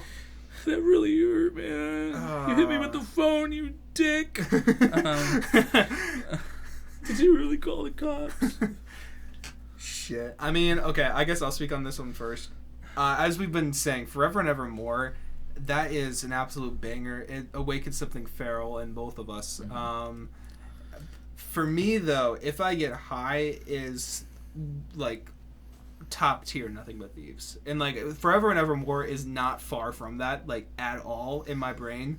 But If I Get High is just like gorgeous, like it's very close to like an actual perfect song from me. Like it is so good. And Forever and Evermore, while I love it a lot, I don't think it's quite near a perfect level for me as it is If I Get High. That's my argument, at least. No, yeah, man, I don't know. Forever and Evermore is so good. It's so good. It hits so hard. It turns me into an animal. Turns me into a gorilla. A Danimal's crush cup. Yeah, turns into one of those monkey guys. Yeah, man. It turns, those commercials with Cole and Dylan Sprouse. Yeah, don't they turn into monkeys? They might, but the like crush cups. I always wanted those, but I never did. Yeah. But and for that reason, I'm salty, and I don't have my Tommy York background anymore. That's fucked up. Oh shit! There he is. Oh shit! It's Bella Thorne, dude. Bella Thorne. And NFT. And Ross Lynch. Yeah. All right. Yeah. We're getting off track here. Sorry. It's okay. But yeah, I'm very sad to see it go. But I'm also gonna go with If I Get High. Yeah. By Forever and Evermore. You'll forever be loved, forever and evermore. Yeah, it's a great track, but If I Get High, yeah. It's a weird matchup too. Like, it's not like they're similar sounding songs. What did you think? It's honestly, actually though, like way? If people like are interested in getting into this band, if they've gone this far, somehow not knowing what the band is, those are two tracks that I think are great samples of the sounds they are really good at. Like the really hard sound, I think is really good on For Nevermore, and their really soft ballad sound is also really fucking fantastic on If I Get High. Yeah. So. All right, we are in the semifinals. The semifinals. All right, we have I Was Just a Kid versus I'm Not Made by Design. Ooh, I have a feeling there may be disagreement here. There might be. I love I Was Just a Kid. I love how it opens the album. It's a great tune. But I'm Not Made by Design yet. I don't know. Oh. Yeah, and conversely, I'm Not Made by Design is fantastic. It's a great track. I was just a kid. I don't know. Okay, my argument for me personally, I think I'm Not Made by Design is great, and like it builds up really well into what it turns into, but. Like I was saying, I think in the previous round for I Was Just a Kid, it just is kind of a full experience of a song. And I think they're actually both kind of bangers about falling out of religion, to be honest. So that it makes sense going against each other in my head. Yeah. From the same album, too. But for me, I Was Just a Kid. It feels a little bit more like a complete journey that's like really satisfying for me. A little bit more than I'm Not Made by Design. Even though I think both are like top tier. Oh man. So I'm happy with this one being a tiebreaker for me. Okay. Because I have to go with I'm Not Made by Design. Okay. I have to. Okay. I have to. I have to. You don't understand. They'll kill me if I don't. Okay. That's fair. All right. Both great tracks. Also, I must say, Nothing But Thieves, great track record for amazing album covers. That's true. Yeah, no, all their album covers have been great. Yeah. Like the horse in the first one, it's weird, but it's very cool. It also represents the sound of that album really well. Just like this really foggy, kind of mysterious, dark. Here comes a giant horse cock. Yeah. Yeah. Can't believe they got away with that on the album cover. It's crazy. Things are different in the UK, I guess. You think it's a leg coming through? No. It's a fucking. Okay. No, I'm not ready for this one. We have Reset Me versus Can You Afford to Be an Individual? Would you like me to say some words first? Mm-hmm. Okay.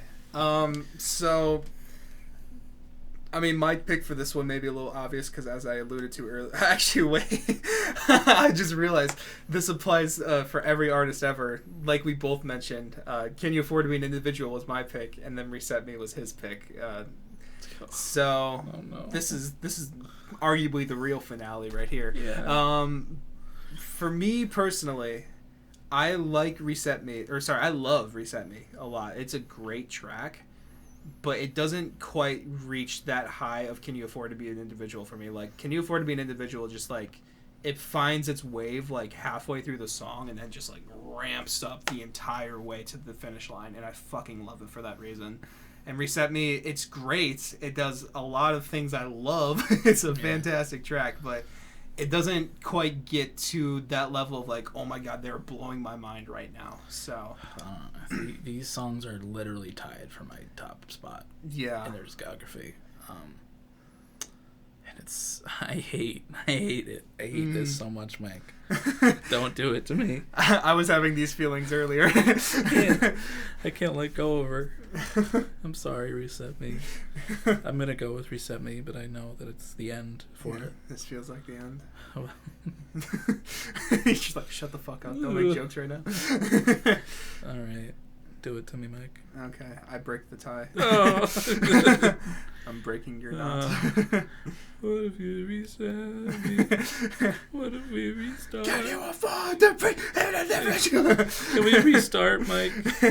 That's what I'm saying. We need to re-roll this fucking bracket. Honestly, though, this is showing me that they're just like I've known I've loved Nothing But Thieves, but I'd like their discography is even stronger than like I kind of imagined it to be as we're going through this right now. I'm like, damn, there are so many great mashups going on right now. It hurts. So it hurts. Great music from definitely Not Thieves. Yeah, they need more recognition, people. True. Go listen to this band if you haven't. Particles versus Lover, Please Stay. Another hard one. It is a hard one.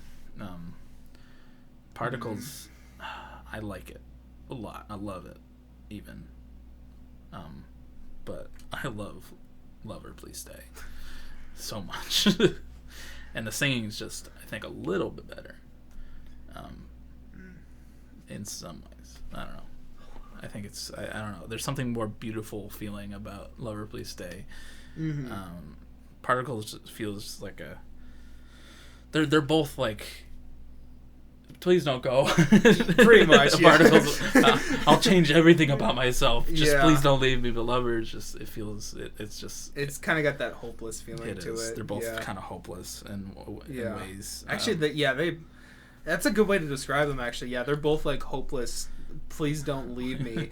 I will do whatever. But like Lover, Please Stay is a lot more like, I guess, defeated, while Particles is more like, please, please, I'll do whatever it takes. Yeah. I don't know. Lover, Please Stay wins for me. But yeah, this is a hard one. I think I love these songs like really evenly. Both fantastic. Again, another great matchup to go between their ballads and, I mean, I guess this Particles isn't one of their harder songs, but I guess maybe more an example of like one of their poppier songs done well.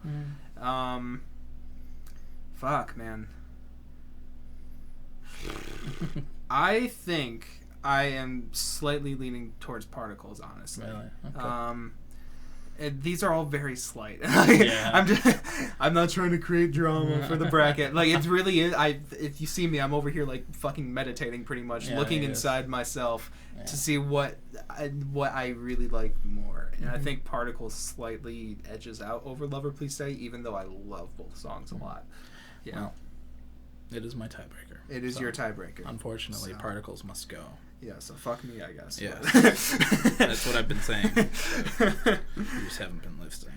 No, that's I knew this would be a more interesting bracket, because I think 21 Pilots, we share a lot of the same opinions on. Like, there was a couple Vessel tracks I think we were a little, like, mixed opinions on, but, like, this one I knew some of the deeper cuts were going to be a little more interesting to talk about. Yeah, this is the softer side of the bracket. Honestly, yeah. Afterlife versus If I Get High. Yeah.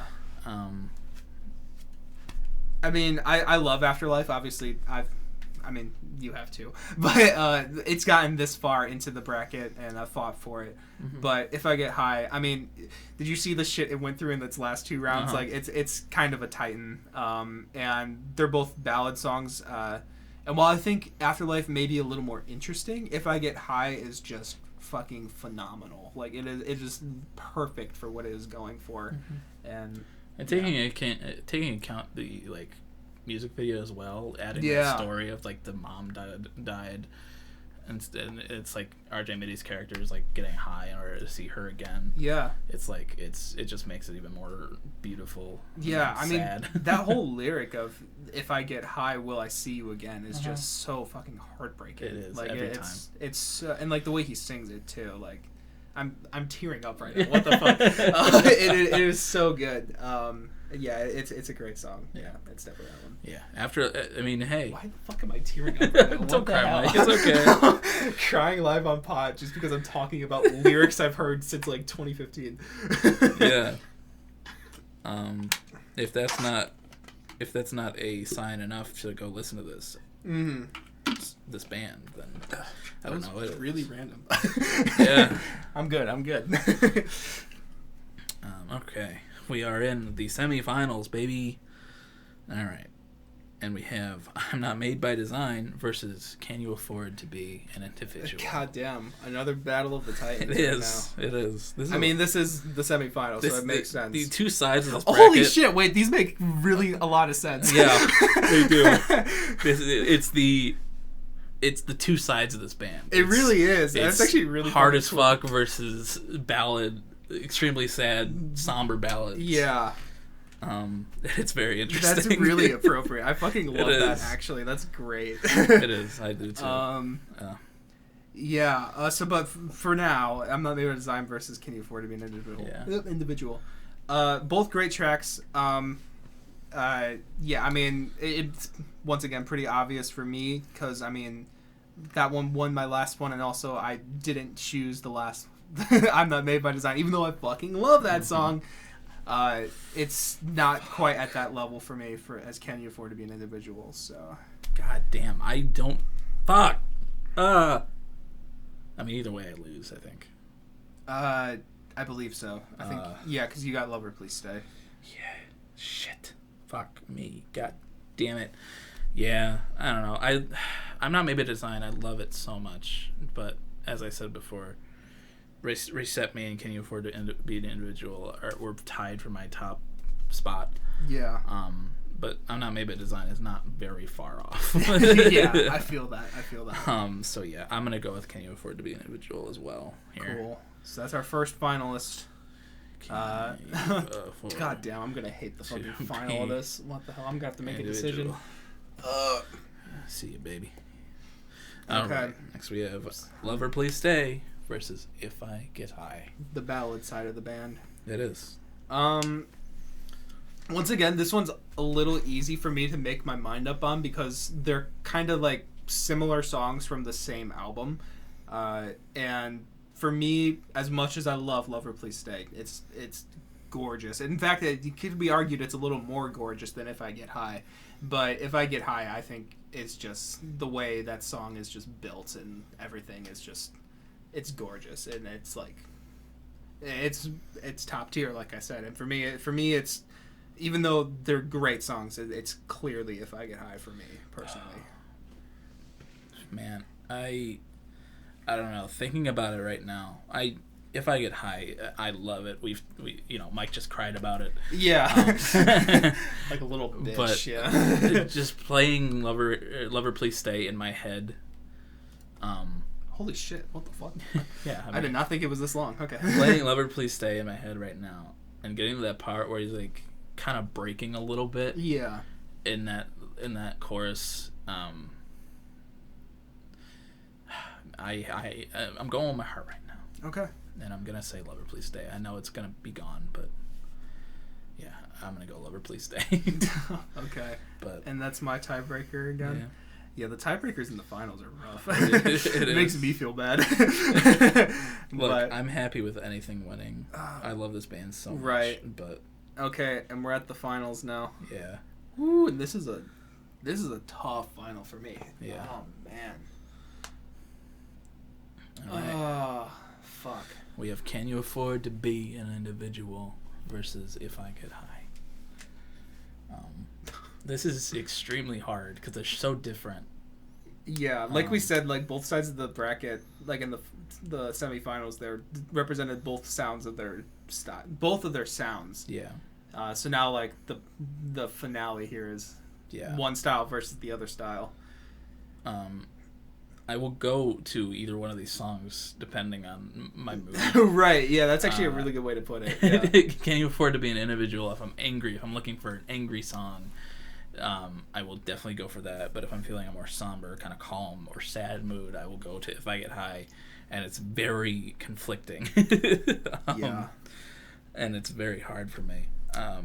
I think in my head, what's given me some solace is that I've already kind of crowned Can You Afford to Be an Individual as my favorite song by them, even though If I Get High, honestly, these are probably my top two songs, me personally. Like, this the way it worked out. So, like, it's as like much as I hate letting If I Get High go, in my heart, knowing that it's just right there in second place makes sense in my head.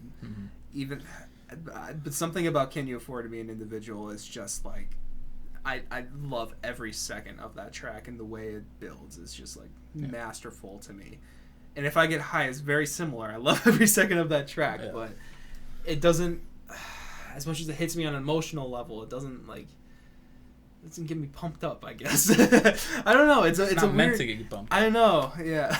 Getting pumped up to If I Get High. Yeah! If I Get High. Oh, man. It really is like, fuck. They're both so good. I know. Wait, shit. Now I'm second guessing myself. I'm guessing my values.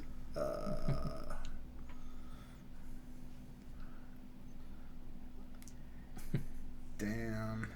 I think I know what you should go with. I know. Can You Afford to Be an Individual is your favorite song, definitively, that you put as your every artist ever ranking. If I Get High, now that I'm thinking about it. Really? I don't know. It's so... I mean, like you said, it's completely different things. Yeah. Like, Can You Afford to Be an Individual? Like, while it's an absolute rager, and, like, it's... In terms of emotion, it gets me, like, absolutely into that mood. The lyrics and the performance on If I Get High, like, I was just tearing up to it. Like, it's like... It's also just, like, perfect for that mood. Yeah. Look, Can I Afford to Be an Individual? Can You Afford to Be an Individual?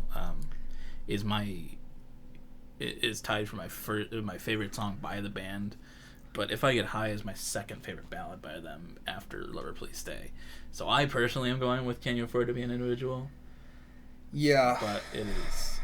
I really am having conflicted thoughts in my head, but I think I like Can You Afford just the ever so slightest bit more. Okay. It's so hard to compare them, but I think Can You Afford to Be an Individual? Are you locking it in? Are you for sure? Are you ready for this? Are you ready for this? No. Because if you're not, we can have a very crazy conclusion with rock, paper, scissors. Do you think we should have a crazy conclusion? You go with your heart. My chest, you got 2 hearts beating. Falling out of sync. They got that one left a while. I know. I think it was my fault too. If I remember correctly. Take This Lonely Harper's Neon Brother. I think it was. Yeah. Shit. Yeah, I'm doing Can You Afford. Okay. I'm just putting a pin in it. All right. Well, that concludes the bracket. Can You Afford to Be an Individual is the winner. I was gonna say begrudgingly, but it's such a great song that, you know, I'm not mad about that. But If I Get High, so good as well.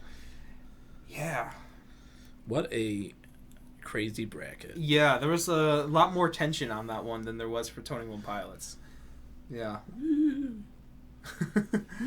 Also, it was a lot longer than I thought it was. Yeah, me too. I thought we were at maybe an hour and a half or something. I checked. It's we're hour 50. Yeah. Yeah. But yeah, that's the bracket. Can You Afford to Be an Individual has won out over everything. Mm-hmm. That's insane, but I kind of expected it a little bit. Yeah. And I'm not sad about it. So, yeah. Yeah. There were some tough decisions. Some early on tough decisions for me. Itch and Particles at the very beginning was so fucking brutal for me. Yeah. That's honestly a semifinalist thing that I would usually be going against in any other bracket. Yeah. Yeah. Yeah. But yeah, thanks for putting that together. Of course. It was a great, these are fun. Great bracket. I enjoy that a lot. They are. It's fun for us, and I hope it's entertaining to you guys as well. Yeah. Yeah. Go check out these songs. But yeah, we are. At a should. Very long podcast right now. Yes, we are. So, are you ready for Song of the Week? I am, and I'm not gonna go Nothing But Thieves. I think Why? I think for these bracket videos, I'm gonna try and stray away from that because we already kind of do that. For I want to be able to talk about new music. And I wasn't able to talk about Jockstrap last week because of the. Who the fuck did we just do an artist analysis on? Clipping. We did just do I was like, what the hell? Because, we have tradition of choosing those for our songs of the week. But now I want to just highlight one of these And I've been seeing a lot of people liking Greatest Hits, so I'm going to go with... I mean, I like it a lot, too. I'm just... For something that Colin can enjoy as well. Yeah. I'm going to go with Greatest Hits by Jockstrap. Cool. From I Love You, Jennifer B.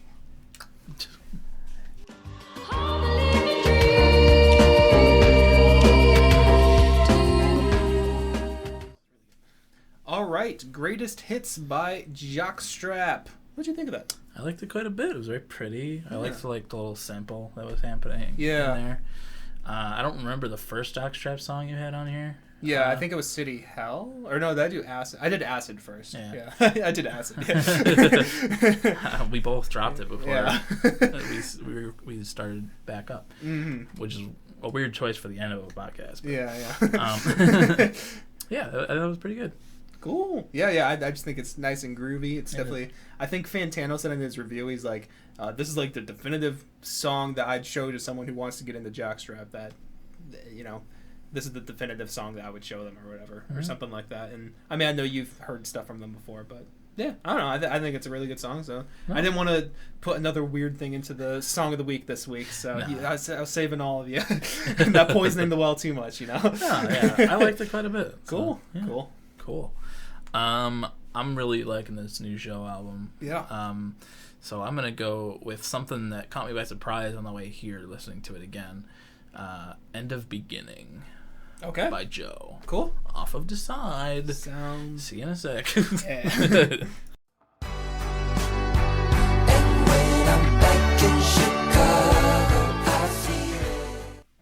All right. End of Beginning by Joe. What'd you think, Mike? Yeah, as soon as that chorus kicked in, I remembered which song it was, so that's a good thing. That one, I feel like especially gives me Tame Impala vibes, like a little bit more than the other ones for whatever reason. But no, I mean, it's good. Like, that chorus is strong as hell. I love the way he does the "Take the man out of the city" or whatever. Like, that whole part was pretty good. Yeah, I love that song. Yeah, I was just driving here, and I was like, I got to that one hill. They have to go up. The one hill. Yes, I know exactly what you're talking about. Yeah. A very steep hill. Yeah. And I was like, holy fuck, I didn't realize how good this song was. It's so good, and it's so Arcade Fire. Oh, yeah, you know what? I definitely see that, yeah. Like, the singing, especially the part was like where you were talking about, I was like, you take the man out of the city, not the city out the man. It's kind of funny because in my head, I almost, for some reason, I was like, it almost kind of reminds me a little bit of like Imagine Dragons, like something that they would do. But that makes complete sense because Imagine Dragons are, especially early Imagine Dragons, is very Arcade Fire influenced. So that makes complete sense. Yeah, it felt like Rococo, if you remember that. A little bit, yeah. Rococo, yeah. But yeah, that I saw like somebody like rate the songs on TikTok earlier, and like it was all like he gave it like almost a 10. And somebody in the comments was like, End of Beginning, it was fucking awesome, and I was like, I'm interested to see what that one is now. And when I got to it, I see it, because that is very fucking good. Yeah, the chorus is fire. It really is. Yeah. It's so good. Yeah, I love it. But yeah, cool. Check that one out. Cool. Do you have anything else? Should we wrap up this long-ass episode? I think I'm all set. All right, cool. Well, I hope you enjoyed watching this. If you got this far and you aren't a Nothing But Thieves fan, I mean, Godspeed to you. Thanks for staying here. I mean, go check out some of those songs, though, because they're honestly really fantastic stuff. Yeah. Especially some of the ones that we praised a lot. I mean, but like I was saying, I don't really think there's anything bad in their discography. Oh, no. So, like, they're a good listen. But you can also come over to YouTube if you're listening to us on streaming services, which I would thank you very much for normally, but I structured the sentence differently. So, yeah, you can come over to YouTube. You can see our lovely green faces. The room got a little dark, so I mean, we're very green. It's getting dark earlier now because it's fucking middle of September. Yeah. Next week fall starts, and with fall starting means Weezer's coming. Weezer season, everyone. Fuck, I kind of forgot about Weezer. Weezer is coming. Weezer's right around the corner. You're gonna kill us, Rivers Cuomo. Yeah. So yeah, you can come over to YouTube and see our green faces and watch us struggle for our Nothing But Thieves. Watch us physically struggle. Yeah, watch Mike cry over. Yeah, you can watch me tear up if my phone camera picked that up. Yeah, that and you can go over to in the description. We also have links to the Song of the Week playlist. That's a segment we just did. You can you can listen to Greatest Hits, or I'm sorry, I forgot what that was called. End of Beginning. It's a weird name in my defense. You didn't say the N word this time. It's improvement. Getting there. But he's on his way to recovery, folks. I'm in recovery right now. Yes. You can go listen to either of those songs. We have a separate playlist, but we also have a combined playlist with everything we've ever talked about on this segment of the pod, as well as our guests have brought to the table. Whoa, been a while since we have one of those. It's true. Vince needs to join us at some point. Yeah. He likes to leave when Colin comes here, though. Yeah, so. I don't get it. Yeah, I think I do, but what? I'm kidding. Maybe at some point we'll just get Vince's girlfriend on. Maybe, instead. yeah, maybe. See what she thinks about music. I don't know what music she likes, so I'm not even sure if I know, but Taylor Swift and Olivia Rodrigo. I mean, I like some O-Rod. Oh yeah, I'm down some O-Rod. But I mean, I don't have anything against Taylor Swift, but I tried folklore or whatever. We'll put her on the wheel. Yeah, that may be interesting actually. Yeah. We'll talk after pod. We also got links to the Twitter and the TikTok page, both run by yours truly, Colin. Yes. Once again, I'm not sure if that's how you use the phrase yours truly. It's not. I don't think there's an inverse version to use it. No. His truly. This fucker. This fucker's truly Colin. He's also got individual links to his Album of the Year page, his Letterboxd reviews, where you can see his movie reviews. He's a big film buff. Oh, yeah. And as well as his Instagram review page for albums as well. And you can, in my individual links, you got links to my music, Go Stream Coping Mechanism. Do it! I still like it a lot. Everyone does. Yeah, well, at least the ones that have told me. And I had my Instagrams there too, I think, but I've also got my Album of the Year page. And I've got my YouTube channel. I think that's everything. I mean, Spotify and Apple Music are both there for my music as well. But, yeah, cool. Thanks for sticking around this long. Another long-in. I guess these brackets are going to be a little on the longer side. It'll be that way. But it's okay. I have a lot of fun. They are fun to do. So. It's me racking my brain for 2 hours. I love it. Mm-hmm. So, yeah. Anything to finish us out with there? I do. Bye, guys. Wave off. Wave it off, Mike.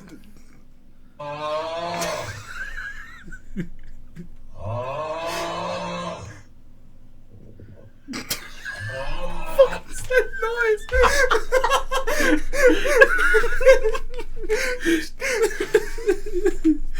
Oh my god. Okay.